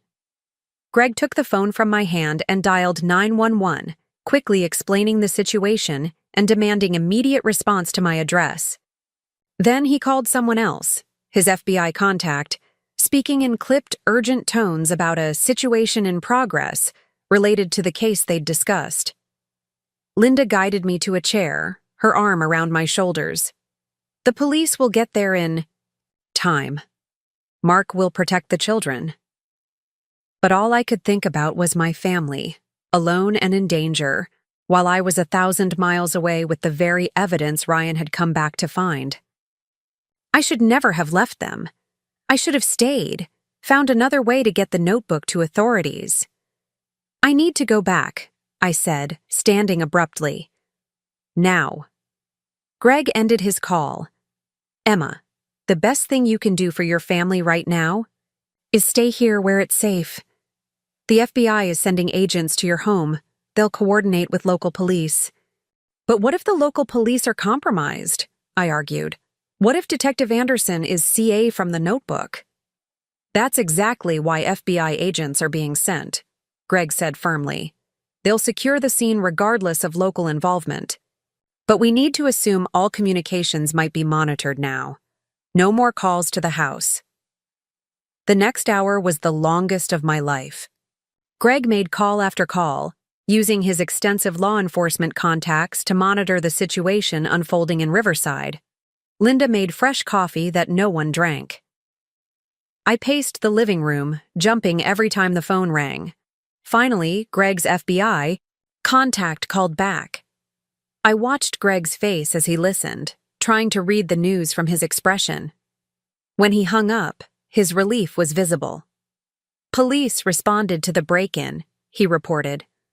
The intruder fled before they arrived. Mark and the children are unharmed, though shaken. They're being moved to a secure location now. My knees went weak with relief. Was it Ryan? They don't know yet, Greg admitted. Mark didn't get a clear look at the intruder, but given the timing, it seems likely. I need to speak to them, I insisted. Greg shook his head. Not yet. For their safety and yours, it's better if there's no contact until they're at the safe house. My contact will call again once they're secure. The waiting continued. Linda tried to distract me with photo albums, with food I couldn't eat, with reassurances that felt hollow given what we now knew about her past deceptions. As night fell, Greg prepared to leave for his meeting with FBI agents. I'll take the notebook, he said, carefully placing it in a locked briefcase. You stay here, with Linda. Keep the doors locked. Don't answer for anyone but me. After he left, Linda and I sat in uncomfortable silence. There were so many questions I wanted to ask her. About James, about what she knew of Ryan's activities, about how she could have kept such secrets from Mark for so many years. But I held back, focusing instead on my own guilt at having left my family vulnerable. I should have seen it, Linda said suddenly, breaking the silence. When Ryan moved in with you for just a week, and then stayed. I should have recognized the pattern. It's what James used to do. Find people to take him in, use their homes as bases of operation. I looked at her sharply. You knew Ryan was staying with us. You never warned us. I thought he was just having marital problems, she defended. Like he said. When Mark told me Ryan was sober, I wanted to believe it. I wanted to believe he'd finally escaped his father's influence. Mark deserved to know the truth about his father, I said, unable to keep the anger from my voice. He's spent his life trying to be the man his father never was. And all this time he was becoming exactly the man his father wanted him to be. Linda finished quietly. A respected doctor with access to prescription medications. I know. Why do you think I encouraged him to specialize in emergency medicine rather than pain management, which was his initial interest? I was trying to steer him away from the specialty that would have made him most useful to their operation.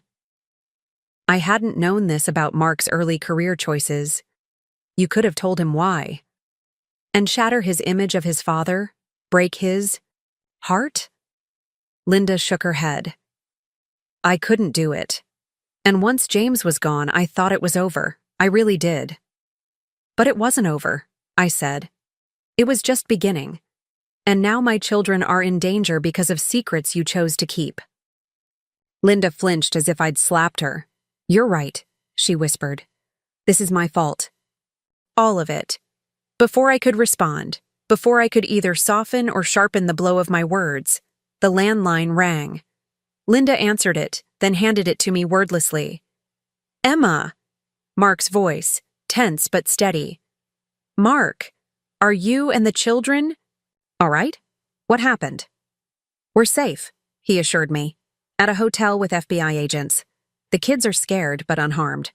Someone broke through the back door, but the police arrived before they got far into the house. Emma, it was Ryan. The officers identified him from the security cameras. I closed my eyes, relief and fear battling within me. Did they catch him? No. He escaped through the Johnsons' yard. But they have a description now, and they're searching the area. Emma, Ryan left something behind, a flash drive. The FBI agents found it on the kitchen counter after he fled. He left it deliberately? It seems that way. They're analyzing it now, but... Emma, one of the agents said it contains videos of me. I frowned, confused. What kind of videos? I don't know yet. They won't let me see them until they've reviewed everything. His voice dropped.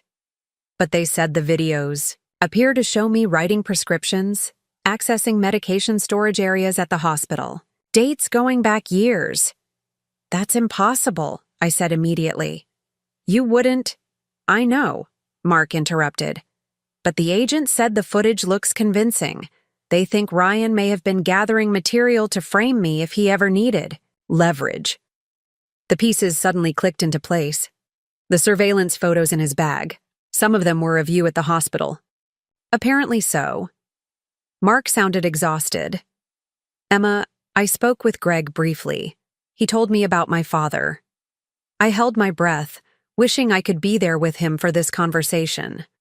Mark, I'm so sorry. All these years, he said, his voice breaking slightly. All these years I thought I was honoring his memory by becoming a doctor. And it turns out I was just following his script. No, I said firmly. You became a doctor to help people. Your motives were pure, regardless of his plans. Mark was silent for a moment. Maybe, but it doesn't change the fact that I've been used by my father, by my brother, to facilitate crimes that have hurt people. Crimes I never saw because I didn't want to see them. I thought of Linda, sitting across from me with tears streaming down her face. We believe what we need to believe about the people we love. That doesn't make us complicit in their deceptions. The FBI wants to use the notebook, Mark said, changing the subject abruptly. They want to set a trap for Ryan and his associates. My grip tightened on the phone. What kind of trap? They want to leak information that the notebook is being kept in a specific location, somewhere they can control and monitor. Draw Ryan out. Catch him in the act of trying to retrieve it. Using the real notebook? The one Greg has? No, a replica. The original stays secure as evidence. But Ryan wouldn't know the difference until it was too late. I considered this plan, the potential risks and rewards. What about the children? What about you? We'd remain in protective custody until it's over. Emma, the agents believe this. Operation goes beyond Ryan, that there are high-level people involved who might try to disappear if they don't act quickly. This might be their best chance to round up everyone at once. What does Greg think? I asked, knowing his law enforcement experience made his opinion valuable. He's cautiously supportive. He'll discuss it more with you after his meeting. Tonight. We talked a while longer, Mark updating me on the children. Sarah had finally fallen asleep. Daniel was being brave but quiet, and the security measures in place at their hotel. Before we hung up, he said something that sent a chill through me. Emma, be careful with my mother. I love her, but she's kept secrets her whole life. There might be more she hasn't told us. After the call ended, I turned to find Linda watching. Me, her expression unreadable. They want to use the notebook as bait, I told her. She nodded slowly. James used to do that, use valuable items as bait to catch competitors or people who had crossed him. A bitter smile crossed her face. Like father, like son. Ryan learned well. You make it sound like you admire them, I said, disturbed. By her tone. Admire? No. But I understood them better than anyone. I lived with James Taylor for 20 years. I saw what he was capable of. She stood, moving to a decorative box on the mantel. There's something you should know, Emma. Something not even Greg is aware of. From the box, she removed a small key. James kept records of his own. Records that could expose people Ryan still works with. People in positions of power who would do anything to keep their involvement secret. She held out the key. This opens a safe deposit box at First National Bank in Riverside. Inside is a hard drive with everything James documented over the years. I stared at the key, then at my mother-in-law. You've had this all along? Why didn't you come forward with it when Ryan was arrested? Because as long as I had it, I had protection, she admitted. Insurance, James called it. If anything happened to me, the information would be released. It kept me safe after he died. I took the key, feeling its weight, the weight of more secrets, more evidence of corruption that had poisoned this family for generations. Does Ryan know about this? He suspects, Linda said. James told him there was insurance, but not where or what exactly. Ryan's been looking for it for years. That's part of why he moved in with you. He thought Mark might have it, or that it might be hidden somewhere in your home. The implications were staggering. Ryan hadn't just been hiding from Jessica or using our home as a convenient base. He'd been searching for this evidence the entire time. 6 months of living under our roof, of interacting with our children, all while systematically going through our belongings looking for his father's insurance. Why are you telling me this now? I asked. Linda's face hardened with resolve. Because it's time this ended. All of it. James destroyed Ryan's life by drawing him into this world.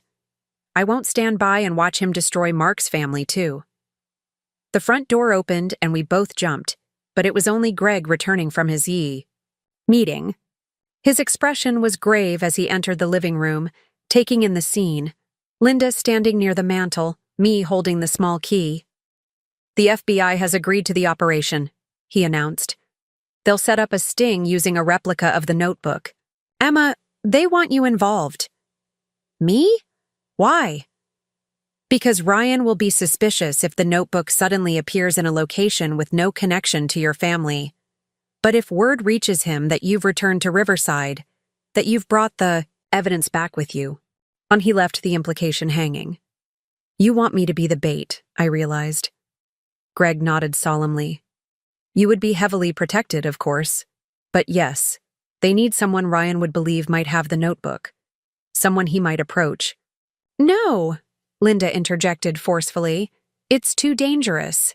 Emma has children who need her. Greg looked at his wife in surprise, unused to such vehemence from her. Linda, the FBI will ensure her safety. This may be our best chance to end this. Definitively. There's another way, I said, holding up the key Linda had given me. Evidence James Taylor left behind. Evidence that could identify everyone involved in this operation, up to the highest levels. Greg stared at the key, then at Linda. What is this? As Linda explained about James's insurance, Greg's expression shifted from confusion to professional interest to a kind of resigned understanding. He had been a federal agent long enough to recognize the value of what we were discussing, and the danger it represented. If this hard drive contains what you think it does, he said slowly, it could break the case wide open, but it also makes anyone who possesses it a target. I closed my fingers around the key. Then we used both, the notebook as bait in the FBI's sting operation, and this key as our insurance, just as James intended. Greg considered this for a long moment, then nodded. I'll need to inform my contacts about this development. It changes the operation parameters significantly. As he stepped outside to make his calls, Linda moved closer to me. Emma, are you sure about this? Putting yourself in Ryan's path is dangerous, no matter how much protection you have. I'm sure about one thing, I said, meeting her gaze steadily. This has to end. For Mark's sake, for my children, and even for Ryan. Whatever James started all those years ago, whatever corruption he set in motion, it stops with this generation. Linda's eyes filled with tears again, but this time there was a fierce pride behind them. You're braver than I ever was, she whispered. I should have stood up to James decades ago. Maybe if I had, Ryan wouldn't have followed his path. It's not too late to do the right thing now, I told her, surprising myself with a sudden compassion for this woman who had lived so long with such terrible secrets. Help us end this, for all our sakes. She straightened her shoulders, a determination in her bearing that reminded me unexpectedly of Mark. I will, whatever it takes. When Greg returned, his face was grim but resolute. It's arranged. The operation begins tomorrow. Emma, you'll fly back to Riverside in the morning. Agents will meet you at the airport, and you'll be wired and under surveillance at all times. I nodded, a strange calm settling over me despite the danger ahead. And the key? The safe deposit box? A separate team will secure that evidence independently. Two-pronged approach. If one fails, the other may still succeed. As Greg outlined the operation details, I found myself thinking of Ryan, the brother-in-law who had moved into our home just for a week 6 months ago. The man who had played with my children, fixed our leaky faucet, become part of our family while systematically betraying our trust. Was there anything real in his interactions with us? Any genuine affection beneath the deception? It didn't matter. Now. Whatever Ryan's true feelings, whatever complex mix of loyalty and criminality had driven his actions, he had made his choice. He had chosen to follow his father's path, to use his brother's credentials, to put his own family at risk. Tomorrow, I would return to Riverside. I would face the danger head-on, would do whatever necessary to protect my family and expose the truth. And when it was over, when Ryan and his associates were brought to justice, perhaps Mark could finally begin to reconcile the father he thought he knew with the truth of who James Taylor really was.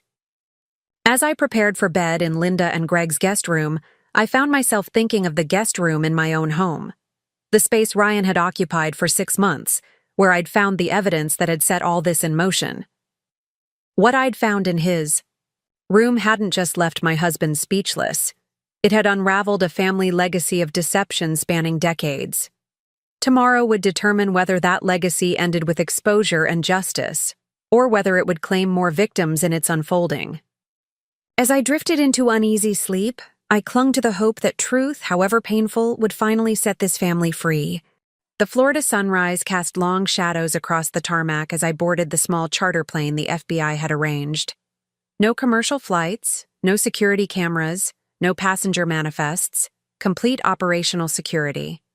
Agent Rivera, a stern-faced woman with 20 years of experience in undercover operations, sat beside me, reviewing the plan one final time. Once we land at the private airstrip outside Riverside, you'll be taken directly to the safe house, she explained. There, we'll fit you with a wire and tracking device. The replica notebook has been prepared with the exact same appearance as the original, down to the most minute details. I nodded, my throat dry. And Mark? The children? Still in protective custody at an undisclosed location, she assured me. They'll remain there until the operation is complete. And the safe deposit box? Linda's key? Agent Rivera's expression remained carefully neutral. A separate team is handling that evidence. For your safety, the operations are compartmentalized. The fewer people who know all the details, the better. The plane taxied down the runway, gathering speed until we were airborne, Florida's coastline shrinking beneath us. I hadn't slept more than a few restless hours, my mind racing with what lay ahead. Linda's revelations about James Taylor had changed everything I thought I knew about my husband's family. The legacy of deception ran deeper than any of us had imagined. Agent Rivera? I said after we'd reached cruising altitude. What happens if Ryan doesn't take the bait? What if he suspects it's a trap? Then we move to contingency plans, she replied. But our intelligence suggests he's desperate to retrieve that notebook. With his escape from custody, he's now a fugitive with limited options. He needs to silence the evidence against him and his associates. And if he does approach me, what then? Rivera's eyes met mine. You stick to the script. You tell him you're willing to exchange the notebook for your family's safety. You arrange a meeting at the location we've prepared. Then you let us handle the rest. It sounded simple in theory.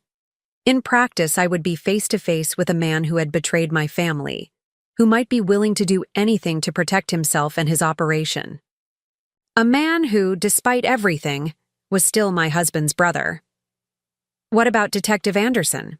I asked. The notebook mentioned payments to someone with his initials. We're monitoring all local law enforcement involved in the case, Rivera said carefully. If there's corruption, we'll uncover it. But until then, we proceed as if the threat could come from any direction. The flight lasted just over 2 hours, landing at a small private airstrip where 3 unmarked SUVs waited. I was ushered into the middle vehicle, sandwiched between Agent Rivera and another agent whose name I never caught. We drove through unfamiliar back roads, avoiding main highways and populated areas, until we reached a modest farmhouse on the outskirts of Riverside. Inside, a team of agents was already at work, setting up surveillance equipment and communication systems.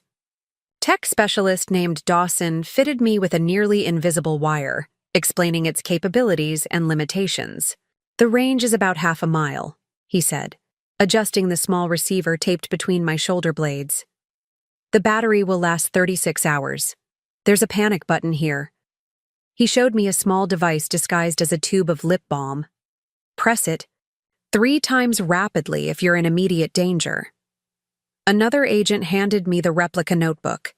It was a perfect copy, down to the worn edges and coffee stain on page 34. I flipped through it, marveling at the detailed reproduction of Ryan's handwriting, the identical entries documenting years of criminal activity. Satellite photos show no unusual activity at your house, Agent Rivera reported, joining me in what had become the operations command center. The police tape has been removed as requested to make it appear that the investigation has moved elsewhere. So now we wait, I said, setting down the notebook. Rivera nodded. We've arranged for a controlled leak of information. A source will tip off one of Ryan's known associates that you've returned to Riverside and brought something valuable with you. From there, it's a matter of time. Time. The one thing I couldn't shake was the feeling that we didn't have enough of it. Somewhere in Riverside, Ryan was watching, waiting, planning his next move. And despite all the FBI's preparations, I couldn't quiet the voice in my head warning me that we were missing something important. I want to call Mark, I said suddenly, before this goes any further. Rivera hesitated, then nodded to an agent, manning the communications equipment. 2 minutes, secure line. Mark answered on the first ring, as if he'd been waiting by the phone. Emma, are you back? Yes, I said, relief flooding through me at the sound of his voice. At the safe house. How are the kids? Holding up. Sarah's been having nightmares, but the agents have been kind. They gave her a teddy bear wearing an FBI jacket. His attempt at lightness fell flat, tension evident in every word. Emma, I've been thinking about what my mother told you. About my father. I glanced at the agents around me, all pretending not to listen. We can talk about that when this is over. That's just it, Mark said, his voice dropping. What if it's never really over? What if this is just the beginning of unraveling a lifetime of lies? One thing at a time, I said firmly. First, we deal with Ryan and his associates. Then we can face the past together. There was a pause. Then Mark spoke again, his voice strained. The FBI agents showed me those videos Ryan had on the flash drive. They're convincing. Me writing prescriptions, accessing medication storage, except I have no memory of any of it. My stomach tightened. What are you saying? They think Ryan may have been drugging me, Mark said, the words coming in a rush. Periodic low doses of something that would make me compliant, suggestible, but leave no clear memory afterward. Blood tests show traces of a benzodiazepine compound in my system. The implications hit me like a physical blow. Ryan hadn't just been using Mark's credentials, he'd been using Mark himself, manipulating him chemically to participate in crimes he would have no memory of committing.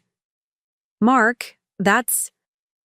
Time's up, Agent Rivera said quietly, gesturing for me to end the call. I have to go, I told Mark quickly. I love you. We'll get through this. I love you too, he replied, Be careful, Emma. Ryan isn't the only one we need to worry about. The line went dead before I could ask what he meant. I handed the phone back to the communications agent, my mind reeling with this new information. If Ryan had been drugging Mark, making him an unwitting accomplice, the level of betrayal went even deeper than we'd imagined. We need to adjust the operation parameters, Rivera said after I shared what Mark had told me. If Wilson was able to drug a medical professional without detection, he's more sophisticated than we initially assessed. The day crawled by with excruciating slowness. Agents came and went. Reports were delivered in hushed tones. Surveillance positions were established around my house. As evening approached, there was still no sign of Ryan or his associates taking the bait. Maybe he's more cautious than we thought, Agent Rivera mused, studying satellite imagery of the neighborhood. Or he doesn't trust his source. Or he's waiting for darkness, I suggested. Ryan always was a night owl. At 8 p.m., I was driven to my house in an unmarked car. The plan was simple. I would appear to return home, alone and vulnerable, carrying the replica notebook. FBI agents would be positioned in surveillance throughout the neighborhood, watching for Ryan's approach. The house felt different as I walked through the front door. Violation hung in the air, not just from Ryan's break-in attempt, but from the months he had lived here under false pretenses. I moved through the rooms, turning on lights, making my presence obvious to anyone watching. In the kitchen, I deliberately placed the replica notebook on the counter, then busied myself making tea I had no intention of drinking. The wire against my skin felt suddenly itchy, the weight of the surveillance oppressive despite being for my protection. Hours passed. I pretended to watch television, to read a book, all while staying within sight of windows where observers could see me. Just after midnight, I made a show of yawning, stretching, and heading upstairs to the master bedroom. Still no movement, Rivera's voice came through the nearly invisible earpiece I wore. We'll maintain positions overnight.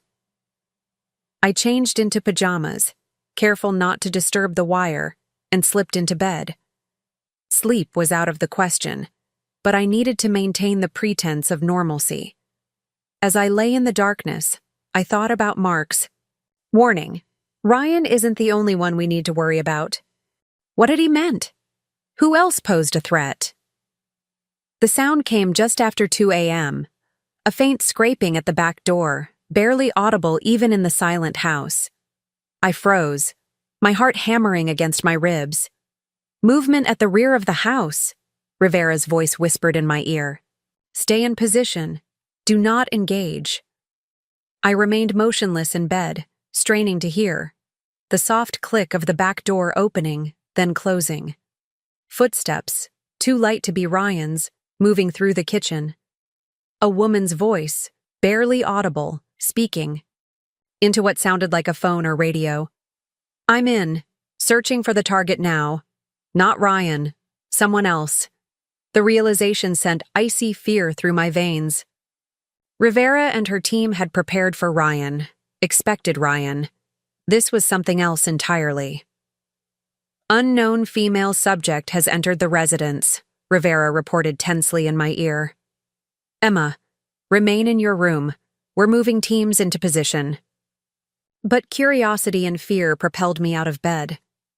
Moving silently to the bedroom door, I opened it just enough to peer down the hallway. From this vantage point, I could see a sliver of the kitchen, enough to glimpse a figure moving methodically through drawers and cabinets. Then the figure stepped fully into view, and I had to stifle a gasp of recognition. Jessica, Ryan's estranged wife.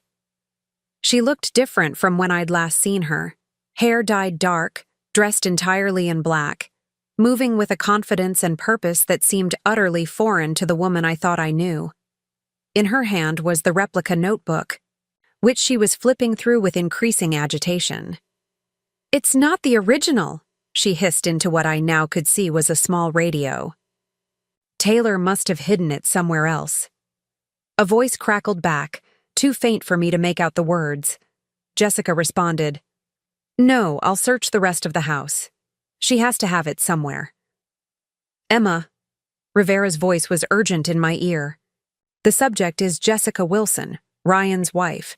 She appears to be working with someone. We're going to move in and— A sudden movement at the back door cut off her words. Another figure entered the kitchen. Tall, male, familiar even in this dim light. Ryan. Jess, he said, his voice carrying up the stairs. We need to hurry. This doesn't feel right. Jessica turned to him, holding up the notebook. It's a fake, Ryan. A perfect copy, but definitely not the original. Ryan swore softly, taking the notebook and examining it. She's setting us up. I knew it was too easy. Then let's get out of here, Jessica urged. Before— The rest of her sentence was drowned out by the sudden crash of the front door being breached, followed by shouts of, FBI! Freeze! Brilliant light flooded the house as agents stormed in from multiple entry points. I shrank back into the bedroom, following the safety protocol I'd been given. Through the crack in the door, I could see the chaos unfolding. Agents in tactical gear securing the kitchen, Ryan and Jessica raising their hands, then Ryan making a sudden break for the back door. 2 agents tackled him before he made it, halfway, driving him to the ground with enough force to make the floor shake. Jessica didn't resist, her expression oddly calm as agents handcuffed and searched her. Emma, stay where you are until we clear the scene, Rivera instructed through my earpiece. We've secured both subjects. Minutes later, Rivera herself came upstairs to escort me down. The living room had been transformed into a temporary processing area, with Ryan and Jessica seated separately, each surrounded by agents. Ryan's face was pressed against the dining table, a tactical officer standing over him. Jessica sat rigidly in an armchair, her expression unreadable. Well, this is unexpected, Agent Rivera murmured, steering me toward the kitchen, away from the Wilsons. Jessica wasn't on our radar as an active participant. She was supposed to be in Westlake at her sister's, I said, still processing the shock of seeing her here. She told me she was afraid of Ryan. Apparently not, Rivera said dryly. Based on their radio communications, they've been working together the entire time. Ryan's voice suddenly rose from the living room. I want to talk to Emma. Emma! Rivera shook her head. Not happening. But I felt a strange need for closure, to confront the man who had lived in our home, betrayed our trust, endangered my children. Let me speak to him, just for a minute. After a brief consultation with other agents, Rivera reluctantly agreed. 2 minutes. We'll be recording everything, and I'll be right beside you. Ryan looked smaller somehow, handcuffed to a dining chair, his designer clothes rumpled, a bruise forming on his cheek, where he'd been tackled. His eyes lit up when he saw me. Emma, he said, attempting a smile that came across as more of a grimace. This isn't what it looks like. Really? I stood just out of his reach, arms crossed. Because it looks like you broke into our home. Again. After trying to frame your brother for crimes you committed. Ryan's smile faded. Mark was never supposed to be implicated. That was an insurance policy, nothing more. If he'd just voted against the audit like I asked, none of this would have happened. You drugged him, I said, my voice shaking with anger. You used your own brother as an unwitting accomplice. A flicker of something— guilt? Regret? Crossed Ryan's face. It was supposed to be temporary, just until I could clear my debts and get out from under Mercer's control. And Jessica? I glanced to where his wife sat, still calm, still unreadable. Was she part of this from the beginning? Ryan laughed humorlessly. Jess? She's been running the financial side for years. The whole estranged wife thing was a cover. We needed somewhere secure to operate from after our place got compromised. Your house was perfect. A respected doctor's home, nice neighborhood. No one would suspect. The casual way he admitted to using us made my blood boil. You lived with us for 6 months. You played with our children. Was any of it real, Ryan? Any of it at all? Something flickered in his eyes. A moment of genuine emotion breaking through the practiced facade. The kids, he said softly. I never wanted them involved. That part was real, Emma. I do care about them. Time's up, Rivera said, placing a hand on my shoulder. We need to process them for transport. As I turned to leave, Ryan called after me. Emma, the notebook won't protect you.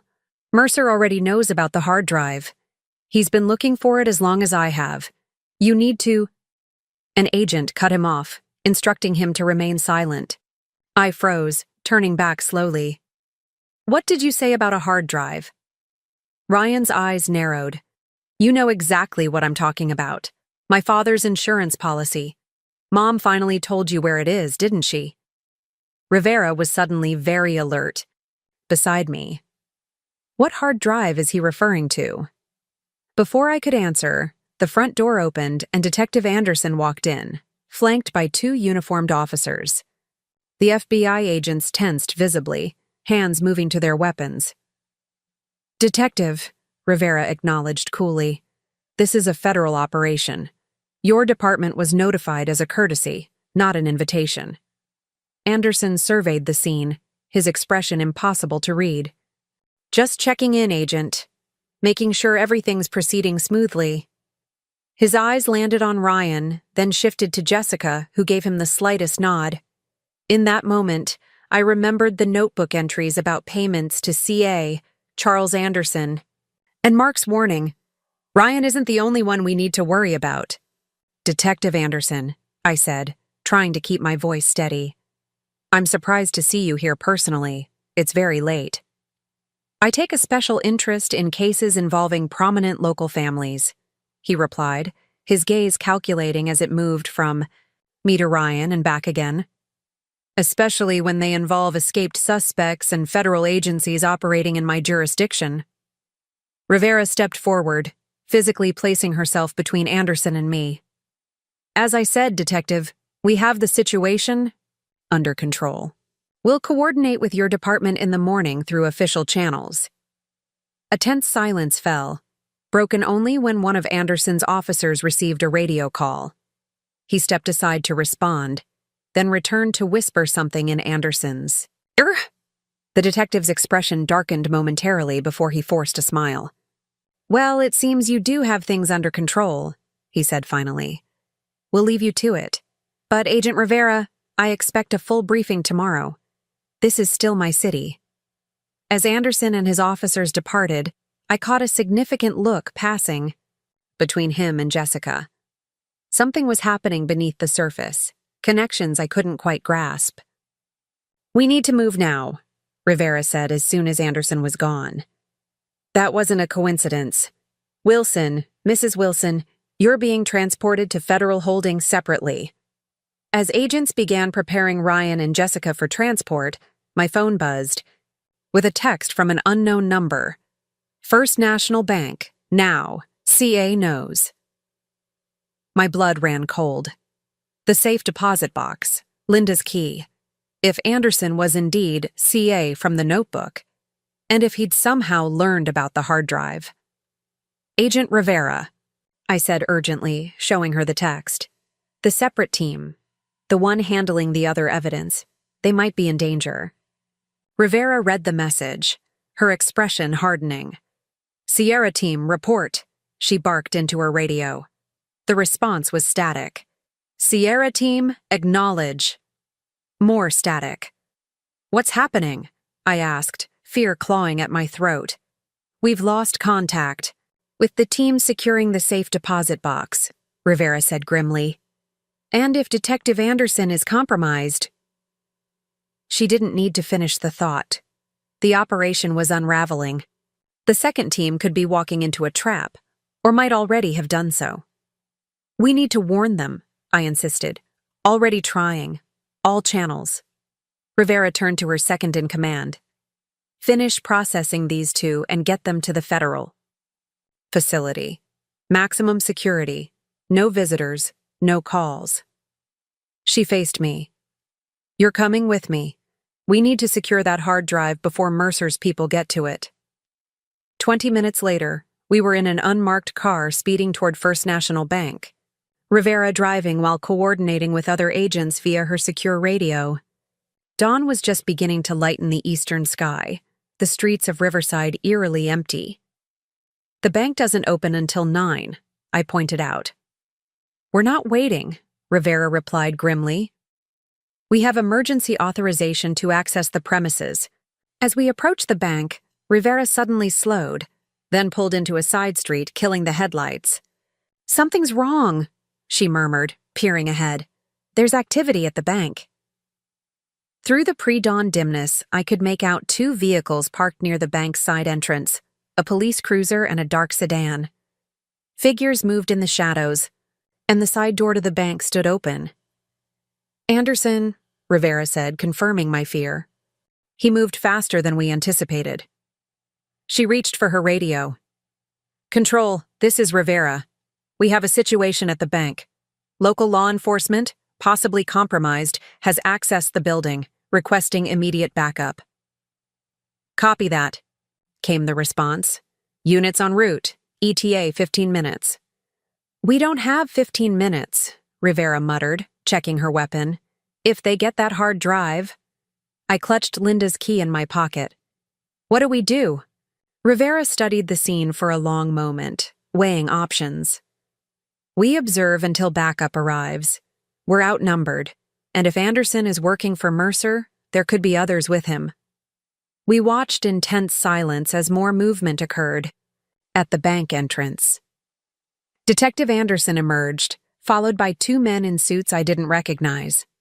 Between them was a figure in handcuffs, slender, silver-haired, familiar even from this distance. Greg, I gasped. That's Greg, Mark's stepfather. Rivera raised her binoculars for a better look. Confirmed. They have Agent Wilson in custody. Her voice was tight with controlled anger. This just became a hostage situation with a federal agent. One of the suited men was carrying something, a small rectangular case that could easily contain a hard drive. Anderson checked his watch, said something to the others. Then they began moving toward their vehicles. They're leaving, I said urgently. They have the hard drive. Rivera made a split-second decision. Change of plans. We're going to follow them. They'll lead us to Mercer or whoever's running this operation. She started the car, keeping the lights off as she pulled out slowly, maintaining distance from Anderson's departing convoy. Control, update backup to our new GPS location. We are in pursuit of suspects with a federal agent hostage. We followed Anderson's vehicles through the quiet streets of Riverside, heading away from the city center toward the industrial district. The buildings grew more sparse, the streets less maintained. Finally, the convoy turned into what appeared to be an abandoned warehouse complex, stopping outside a nondescript building with blacked-out windows. Rivera parked a block away, out of sight. Backup is still 10 minutes out, she said, checking her tactical gear. I need you to stay in the vehicle, Emma. Under no circumstances are you to approach that building. But Greg is a trained federal agent who knew the risks, she cut me off. My priority now is securing that evidence and preventing its destruction. Before I could protest further, Rivera slipped out of the car, moving silently through the shadows toward the warehouse. I watched her disappear around a corner, my heart pounding in my chest. Despite her orders, I couldn't just sit here while Greg, family, regardless of our complicated history, was in danger. Making a decision I knew was foolish but felt necessary, I exited the car. Instead of following Rivera directly, I circled around the back of the adjacent building, looking for a less obvious approach. The warehouse complex was a maze of loading docks, abandoned equipment, and chain-link fencing.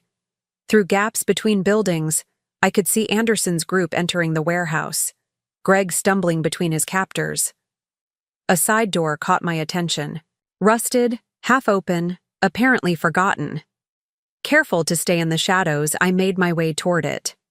The door creaked slightly as I eased it open, revealing a dimly lit storage area filled with dusty crates and equipment. From somewhere deeper in the building, voices echoed, too distant to make out words, but tense in tone. I moved cautiously through the storage area, following the voices. The warehouse was larger than it appeared from outside, with a central, open space surrounded by offices and storage rooms. Crouching behind a stack of crates, I peered into the main area. Detective Anderson stood in the center of the room, the small case containing the hard drive on a table before him. Greg was seated in a chair, still handcuffed, a cut visible on his forehead. The two suited men stood guard, and a fourth figure paced nearby, a tall, distinguished-looking man in his 60s with silver hair and an air of authority that commanded the room. Victor Mercer.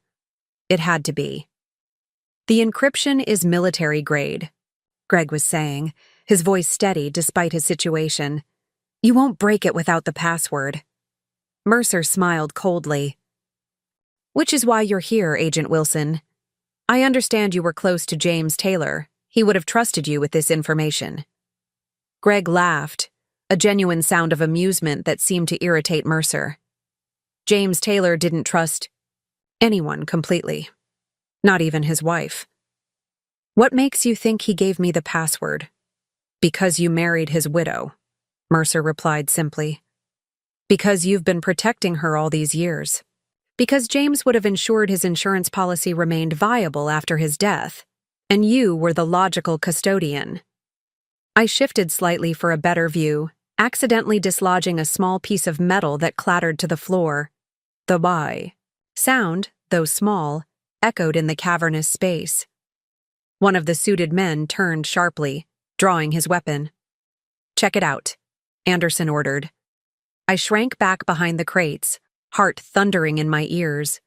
Footsteps approached slowly, methodically. I looked desperately for an escape route, finding none that wouldn't expose me immediately. A sudden commotion from the opposite side of the warehouse saved me, shouting, the sound of breaking glass. The footsteps near me reversed direction, hurrying back toward the center of the room. "We have a breach," one of the men called out. "East side." Rivera had made her move, creating a diversion. I used the chaos to change position, circling behind a different set of crates that offered a view of a new angle of the central area.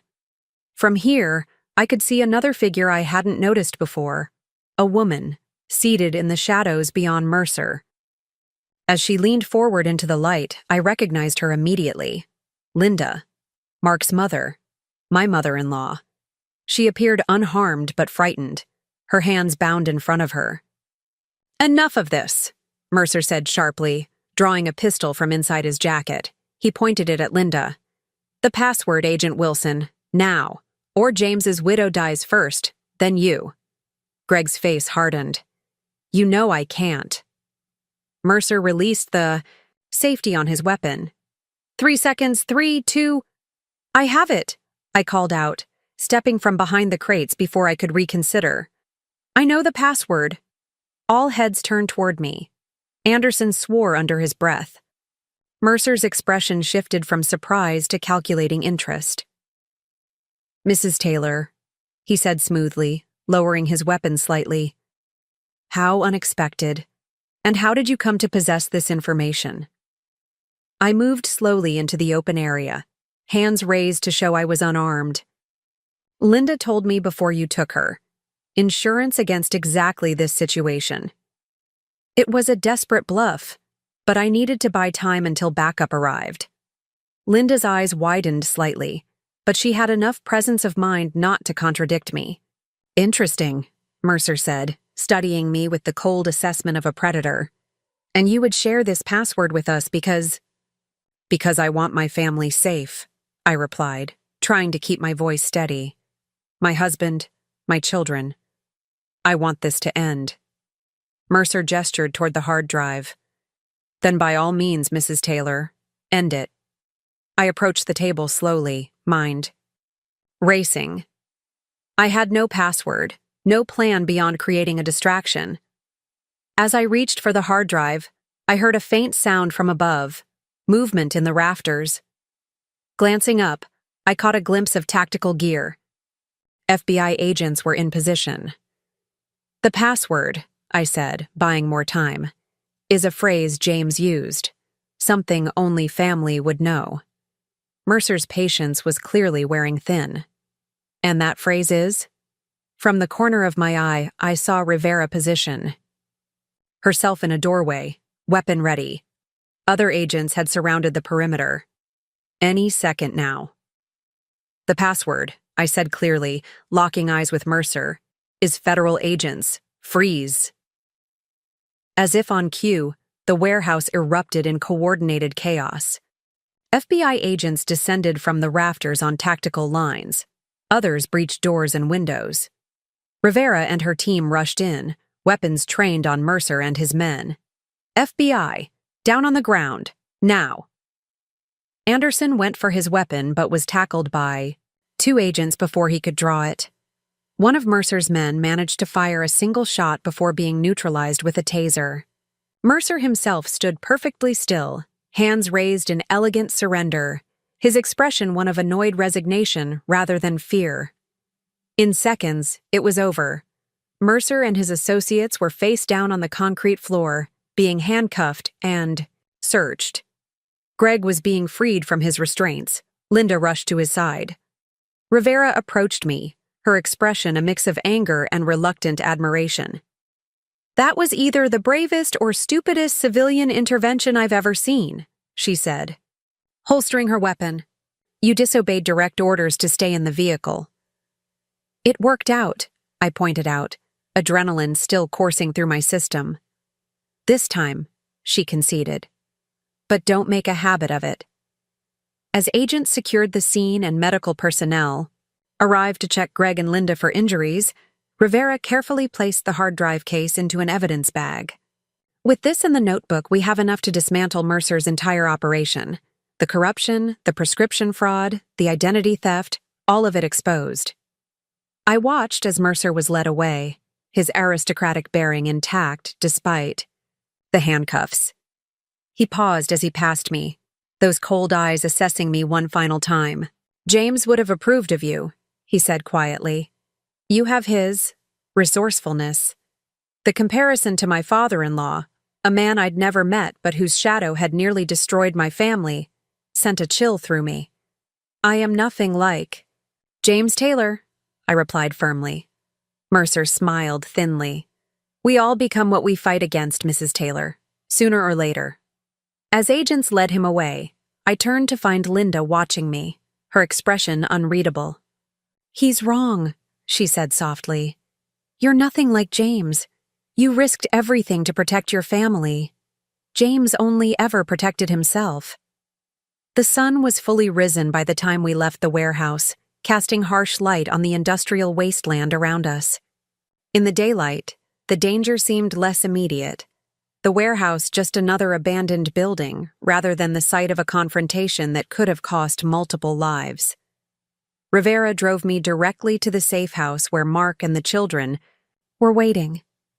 As we pulled up to the nondescript suburban home, the front door flew open, and Mark rushed out, followed closely by Daniel and Sarah. "Emma!" Sarah's voice, high and clear with relief, was the sweetest sound I'd ever heard.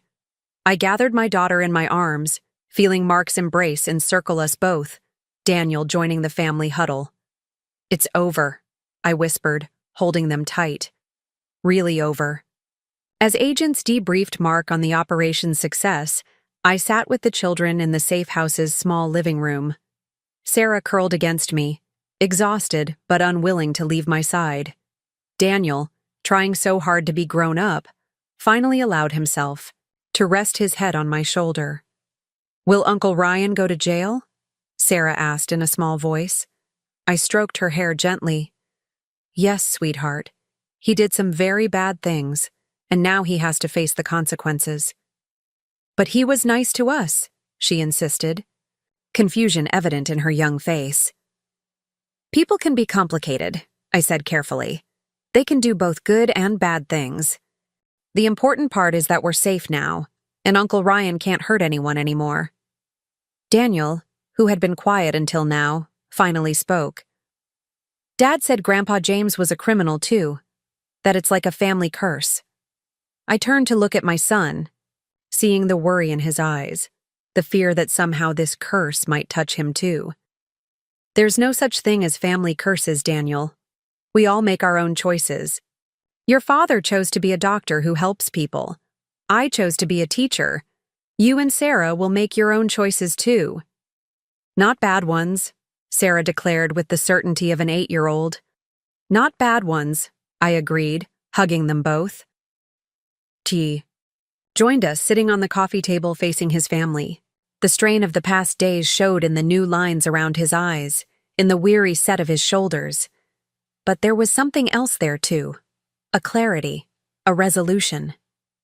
The FBI says we can go home tomorrow, he announced. The house has been cleared and secured. And he hesitated, meeting my eyes. They've confirmed what we suspected about my father, and about Ryan drugging me to use my credentials. But Daniel's head came up sharply. Someone drugged you, Dad? Mark nodded, choosing honesty over protection. Yes, Uncle Ryan put something in my food or drink sometimes that made me do things I wouldn't normally do, like write prescriptions for medications that were being sold illegally. That's why you weren't in trouble with the hospital, I realized. The blood tests proved you weren't a willing participant. The chief of staff called personally, Mark confirmed. My privileges will be fully restored once the investigation is complete. It might take time to rebuild trust with some colleagues, but he shrugged. One day at a time. As the children finally succumbed to exhaustion, falling asleep on the sofa, Mark and I moved to the kitchen to talk privately. My mother? He asked immediately. She's fine, shaken, but physically unharmed. Greg too. I hesitated. Mark, there's something you should know. Your mother was being held as leverage against Greg. Mercer thought James might have given him the password to the hard drive because he married Linda. Mark frowned. Why would my father give his insurance policy password to Greg? He wouldn't, I said gently. But there's more to their relationship than we knew. Linda and Greg. They knew each other before your father died. They may have been involved while she was still married to James. 2 months after the warehouse raid, our house finally began to feel like home again. The guest room had been completely remodeled. New paint, new furniture, even new flooring, erasing all physical reminders of Ryan's presence. Some memories, however, couldn't be renovated away so easily. Mark stood in the doorway of the freshly transformed space, his expression thoughtful. It looks good, he said, sliding an arm around my waist. Sarah wants to use it as an art studio. I leaned into his embrace. I think that's perfect. Fill it with creativity and light. The weeks following Mercer's arrest had brought wave after wave of revelations as the FBI unraveled decades of corruption. Victor Mercer, it turned out, had been running his operation for nearly 30 years, first as a rogue DEA agent, then as the invisible head of a network that stretched across 3 states. Detective Anderson had been on his payroll for over a decade, along with judges, prosecutors, and other law enforcement officials. Ryan and Jessica remained in federal custody, both facing dozens of charges. According to Agent Rivera, who still checked in occasionally, they had begun cooperating with prosecutors in exchange for reduced sentences. The notebook and James Taylor's hard drive had provided enough evidence to secure indictments against 37 people connected to Mercer's organization. "Dad!" Daniel called from downstairs. "Grandma and Greg are here." Mark tensed slightly, beside me. His relationship with his mother remained complicated, the revelations about her past creating a distance that was slowly, very slowly, beginning to heal. "Ready?" I asked softly. He nodded, squeezing my hand. One more Sunday dinner. One day at a time. Downstairs, Linda was already in the kitchen, arranging a bouquet of flowers she'd brought. At 65, she looked older than her years now, the events of the past months having taken their toll. Greg stood awkwardly by the door, still more comfortable in the role of law enforcement than family member. "Emma," Linda greeted me with a careful hug. "The house looks wonderful." "Thanks for coming," I said, meaning it despite the lingering complexity between us. Whatever her past mistakes, Linda was making genuine efforts to rebuild trust with her son and grandchildren. Sarah bounded into the kitchen, waving a drawing. "Grandma, look what I made in art class." Linda's face softened as she examined the colorful creation. "It's beautiful, sweetheart. Is that our family?" Sarah nodded enthusiastically. "That's you and Grandpa Greg, and Mom and Dad, and me and Daniel, and even Megan, because she's like family, too." I caught Mark's eye across the room, sharing a moment of gratitude for our daughter's resilient spirit. Children, I had learned, possessed an extraordinary capacity for healing and moving forward. Greg cleared his throat. "I, brought something for Daniel." He held out a model airplane kit. "Thought we might work on it together sometime." Daniel, emerging from the living room with his ever-present headphones around his neck, accepted the gift with unexpected warmth. "Cool. Maybe after dinner?" The tension in Greg's shoulders eased visibly. These small moments of connection were how we were rebuilding, one tentative step at a time. The doorbell rang, and I went to welcome Megan, who arrived bearing a bottle of wine and her signature blunt humor. "The gang's all here," she announced, scanning the assembled family. "No federal agents hiding in the bushes today? No criminal brothers-in-law in the guest room? How disappointingly normal."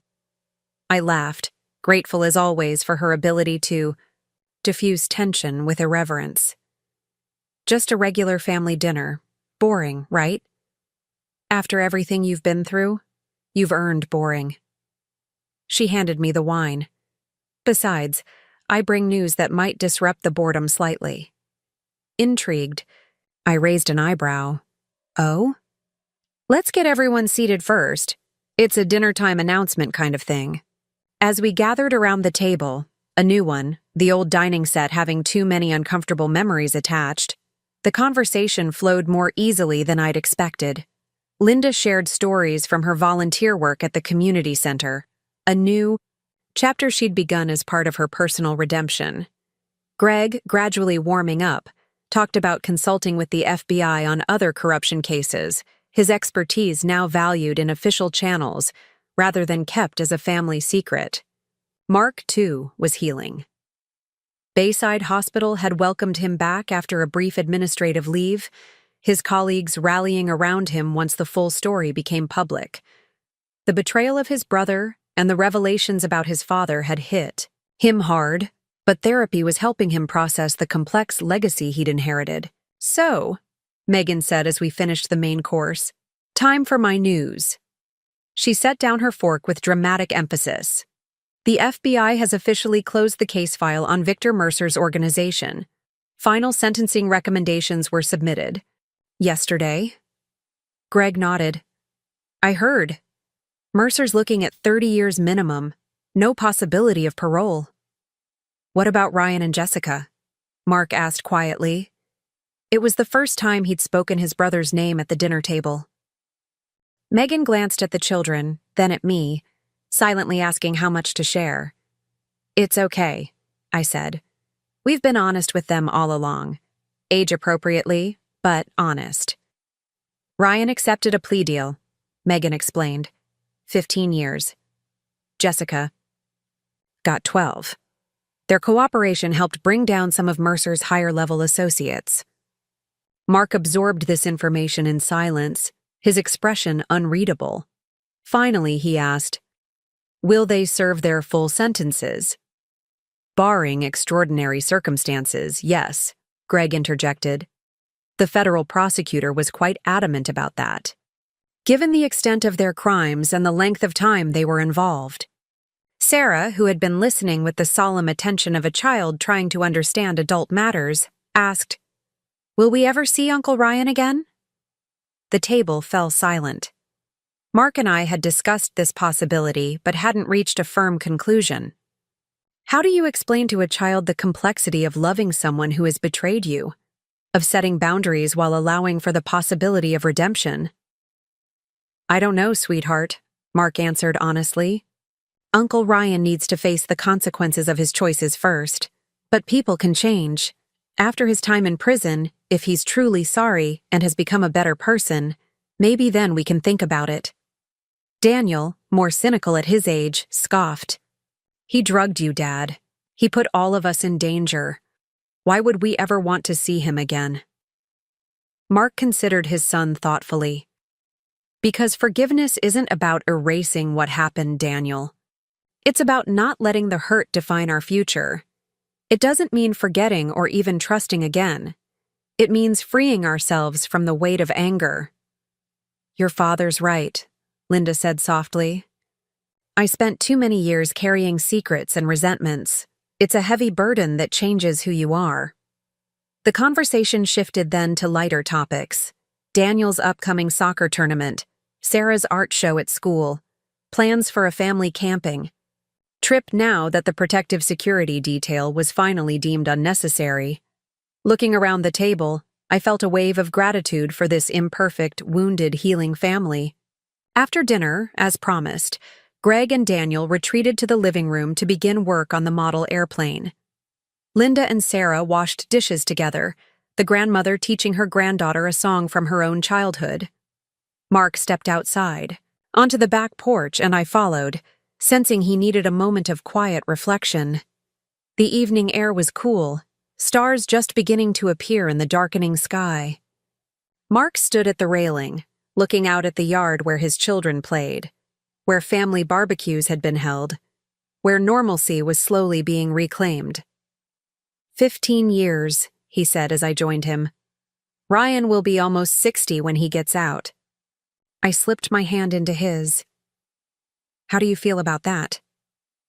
Mark considered the question carefully. Relieved, sad, angry still sometimes, but mostly. I feel like I can finally stop looking over my shoulder, wondering what other secrets might be waiting to explode our lives. The FBI is confident they've uncovered everything, I reminded him. Your father's hard drive was remarkably thorough. James Taylor, meticulous record keeper of his own crimes, Mark said with a bitter laugh. What a legacy. That's not your legacy, I said firmly. You've created your own. Dr. Mark Taylor, who saves lives, loving father, husband who stood by his family through unimaginable circumstances.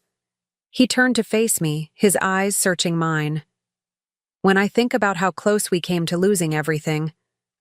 But we didn't, I reminded him. We're still here, changed maybe, wiser definitely, but still us. Inside, we could hear Sarah's laughter mingling with Linda's, Daniel's voice animatedly discussing airplane mechanics with Greg. Megan called something from the kitchen about dessert, the sounds of family, damaged but enduring, complicated but genuine. Mark's phone buzzed in his pocket. He glanced at it, then showed me the screen. A notification from the security system we'd installed after everything happened. Motion detected at front door. For a moment, old fears resurfaced. Then the notification updated. Package delivered. Still jumpy, Mark admitted with a self-deprecating smile. It's only been 2 months, I said. Give yourself time. He nodded, then reached into his pocket and pulled out a small velvet box. I was going to wait for our anniversary next month, but maybe now is better. Inside the box was a silver pendant, simple and elegant, engraved with a single word, resilience. Emma Taylor, Mark said, his voice steady as he fastened the necklace around my throat. You are the strongest person I know. When our world was falling apart, you never broke. You fought for our family, faced down danger, uncovered the truth. This seemed more fitting than diamonds. Tears pricked at my eyes as my fingers traced the engraved word. It's perfect. We stood together on the porch, watching night settle over our neighborhood. Tomorrow would bring new challenges. Mark had a hospital board meeting to discuss. strengthened security protocols for prescription medications. I had a tenure committee interview at the college. Daniel needed help with a science project, and Sarah had a dentist appointment. Normal life, with its ordinary complications and mundane responsibilities. After months of crisis, ordinary had never felt so precious. "We should go back in," Mark said eventually, "before they send a search party." "In a minute," I replied, savoring the peaceful moment. "I'm just grateful for this, for us." As we turned to go inside, I caught a glimpse of our reflection in the patio door glass. Two people, standing close, weathered but whole. 6 months ago, my brother-in-law had moved in, just for a week, setting in motion events that would test every bond, reveal long-buried secrets, and ultimately strengthen the foundations of what mattered most. What I'd found in Ryan's room hadn't just left my husband speechless. It had forced us to confront deceptions that had shadowed his family for generations. But in that confrontation, in the painful exposure of long-hidden truths, we had found something unexpected: freedom. The door closed behind us as we rejoined our family, leaving the darkness outside where it belonged. 3 weeks later, I stood in the newly redecorated guest room that had become Sarah's art studio, helping her organize her supplies.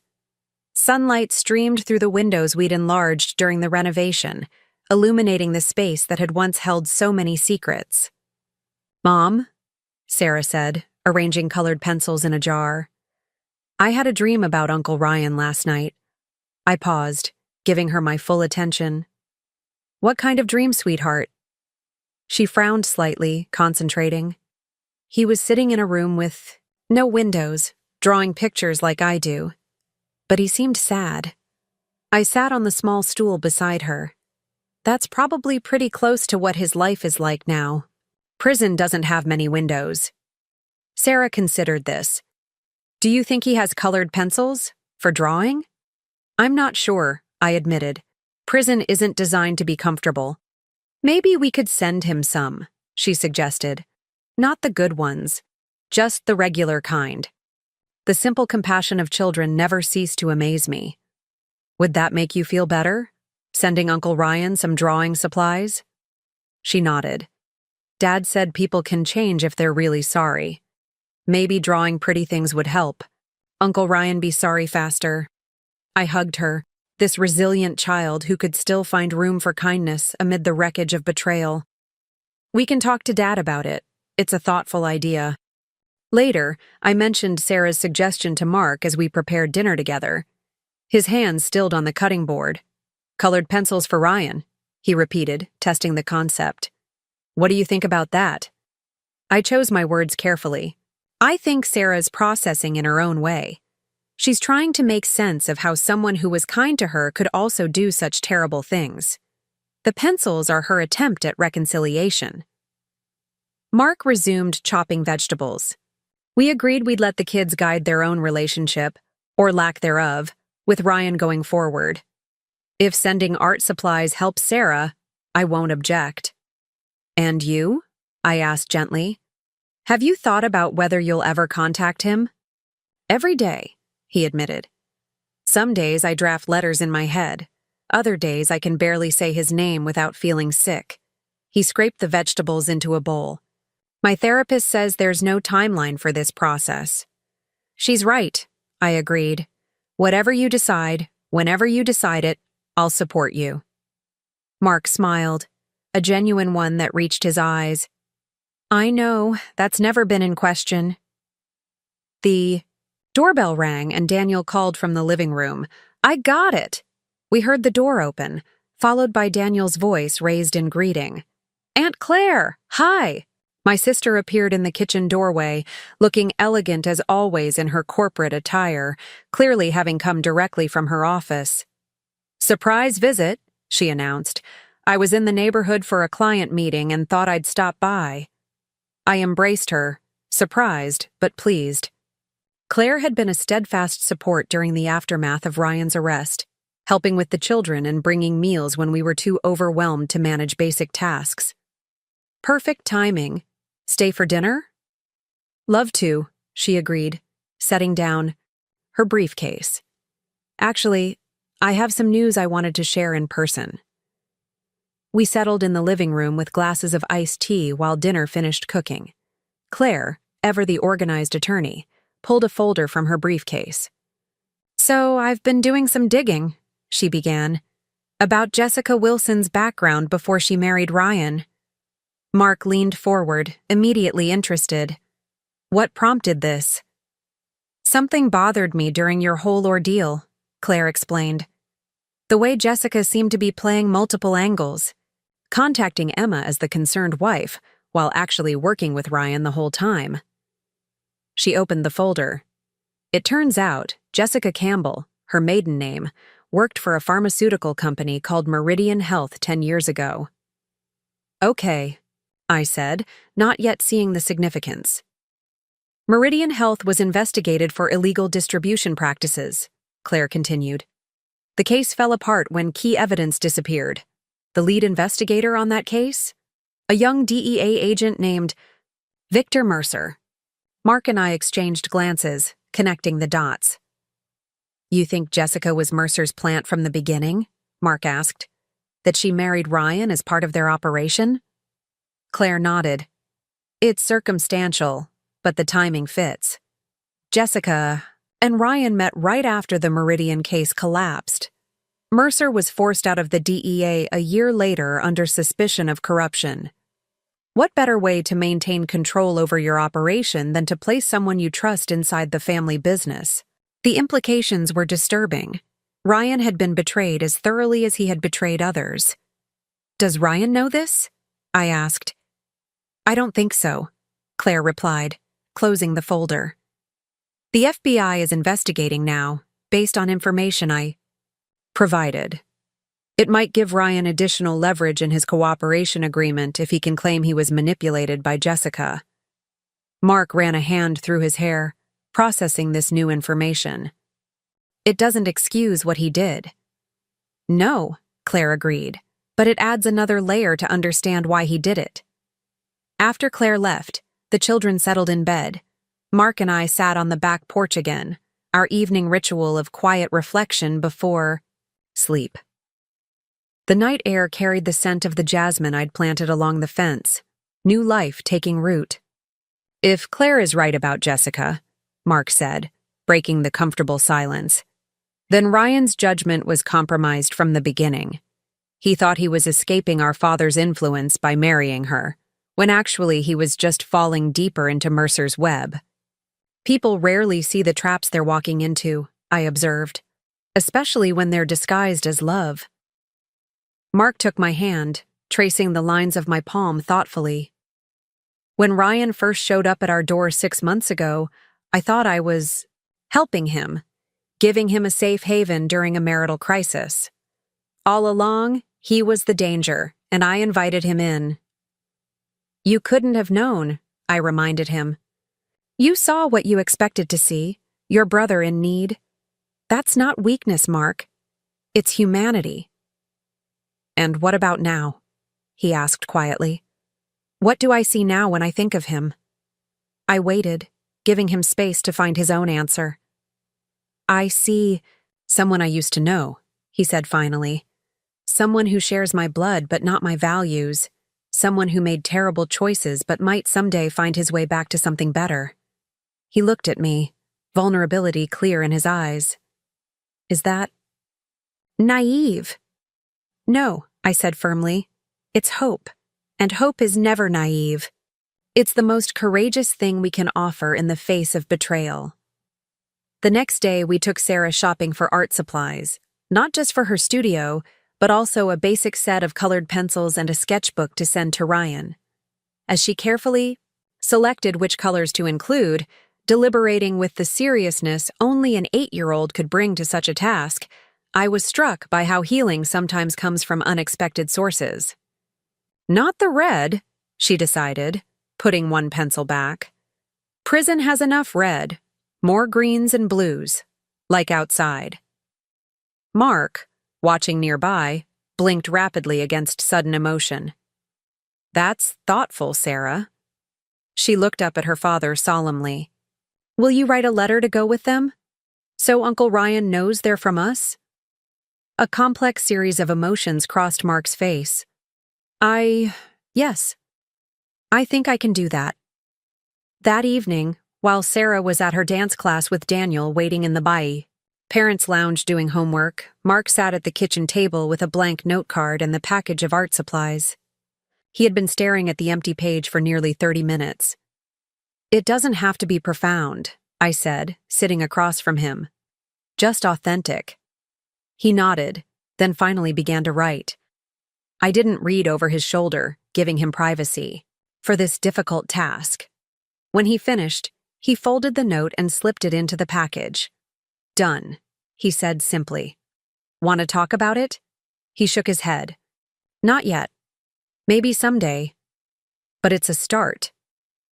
The package was mailed the next morning. Whether Ryan would appreciate the gesture, whether it would reach something human still living within him, we couldn't know.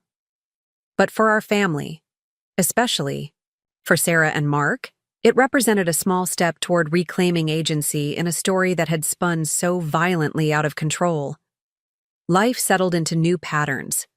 The renovations to the house continued, not just the guest room, but other spaces too, as if we were physically rebuilding our sense of security, room by room. Mark's mother visited weekly, her relationship with her son gradually healing through patient conversations and shared care of the grandchildren. Greg, too, found his place in our reconstructed family, his law enforcement background ironically making him especially good at setting clear, healthy boundaries. 6 months to the day after Ryan first arrived at our doorstep, I found myself alone in the house for a rare afternoon. Mark was at work, the children at school activities. I walked through the rooms, touching furniture, looking at family photos, feeling the solidity of walls that had witnessed so much upheaval.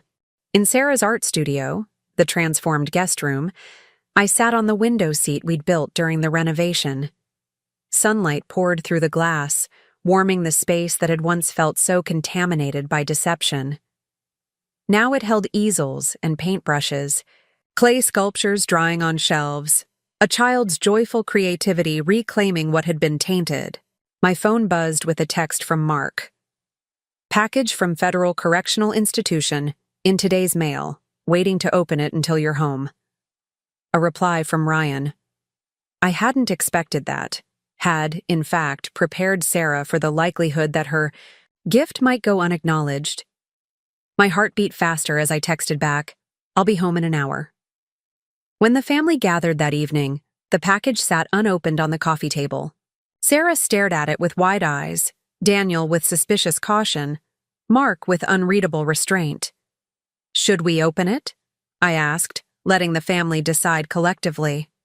Sarah nodded eagerly. Daniel shrugged with forced nonchalance that didn't hide his curiosity. Mark took a deep breath and picked up the package. Together, he said.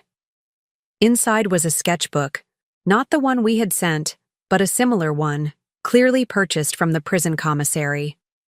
Mark opened it carefully to reveal detailed pencil drawings, each one labeled with a date spanning the past month. The first pages showed prison scenes, a cell, a common area, a fence with guard towers. Stark, precise, unembellished. Then came faces, other inmates, guards, a prison counselor. The skill was evident. Ryan had always been talented at drawing, another family trait he shared with Sarah. But it was the final drawings that caught our collective breath. There, rendered with painful care, were portraits of each of us. Sarah laughing, her face tilted up. Daniel concentrating on a soccer ball.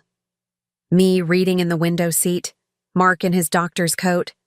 Even one of Linda and Greg, based clearly on an old photograph.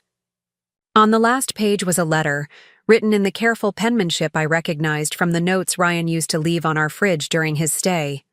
Mark, Emma, Daniel, and Sarah, thank you for the colors. I didn't deserve them, but they've brought something back to me that I thought was lost. I won't waste your time with apologies that can't possibly be adequate. What I did to your family is unforgivable. But the fact that Sarah thought to send me these pencils, that Mark was willing to write the note that accompanied them, it means more than I can express. Prison gives you a lot of time to think. To remember who you were before everything went? Wrong. I've been trying to draw those memories, not to escape responsibility, but to remind myself that there was goodness once, and maybe there could be again. I don't expect forgiveness. I don't expect to be welcomed back into your lives when I finally leave this place. But I wanted you to know that your small act of kindness reached me. That Sarah was right about colors helping someone be sorry faster. I am sorry, more deeply than I have words to express. And I will spend however many years it takes trying to become someone worthy of having once been part of your family. With regret and gratitude, Ryan. Silence fell as Mark finished reading the letter aloud. Sarah was the first to speak, her young voice quiet but certain. He used the green, for the trees outside our house.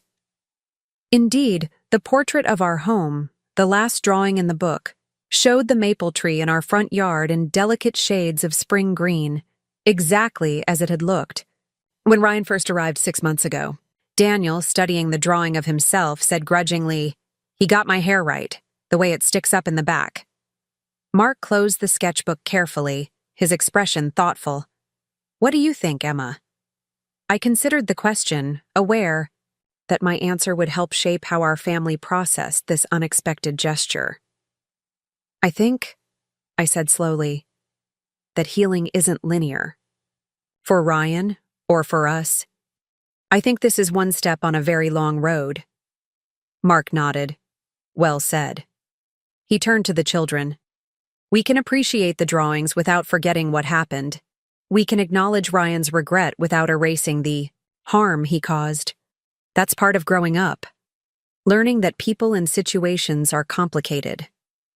Sarah leaned against her father. "Can we write back? Send more colors?" Mark met my eyes over our daughter's head, a silent communication passing between us. "Yes," he said finally, "we can write back. Not promises of easy forgiveness, but acknowledgement. Human to human." As the children went upstairs to select which new colored pencils to send, Mark and I remained on the couch, the sketchbook between us. "Do you think he's sincere?" I asked, quietly. Mark considered the question with the thoughtfulness that had always drawn me to him. "I think he's trying to be. Whether he can sustain it over 15 years of incarceration, whether he can truly change the patterns of a lifetime, that remains to be seen. And us? How do we move forward from here?" He reached for my hand, his fingers warm and familiar against mine. "One day at a time, setting boundaries while leaving room for possibility, protecting our family while allowing for growth." "That sounds right," I agreed. "No rush, no pressure. Just open doors where they feel safe to open." Later, as we prepared for bed, Mark paused by the window that overlooked our backyard. 6 months, he said, almost to himself. 6 months ago, I thought I was just helping my brother through a rough patch. I joined him at the window. And instead, we uncovered decades of secrets, brought down a criminal organization, and had to completely reimagine your family history. He smiled wryly. "When you put it that way." "The question is," I said, turning him gently to face me, "what do the next 6 months hold, and the 6 after that?" "I don't know," Mark admitted. "But whatever comes, we'll face it together. That's the one thing I'm certain of after all this." As we turned away from the window, leaving the darkness outside, I thought about Ryan's drawings, the careful attention to detail, the effort to capture something true about each of us. Perhaps that was the beginning of real change, seeing others clearly as they actually are, rather than as projections of one's own needs and fears. My brother-in-law had moved in, just for a week, and stayed for 6 months.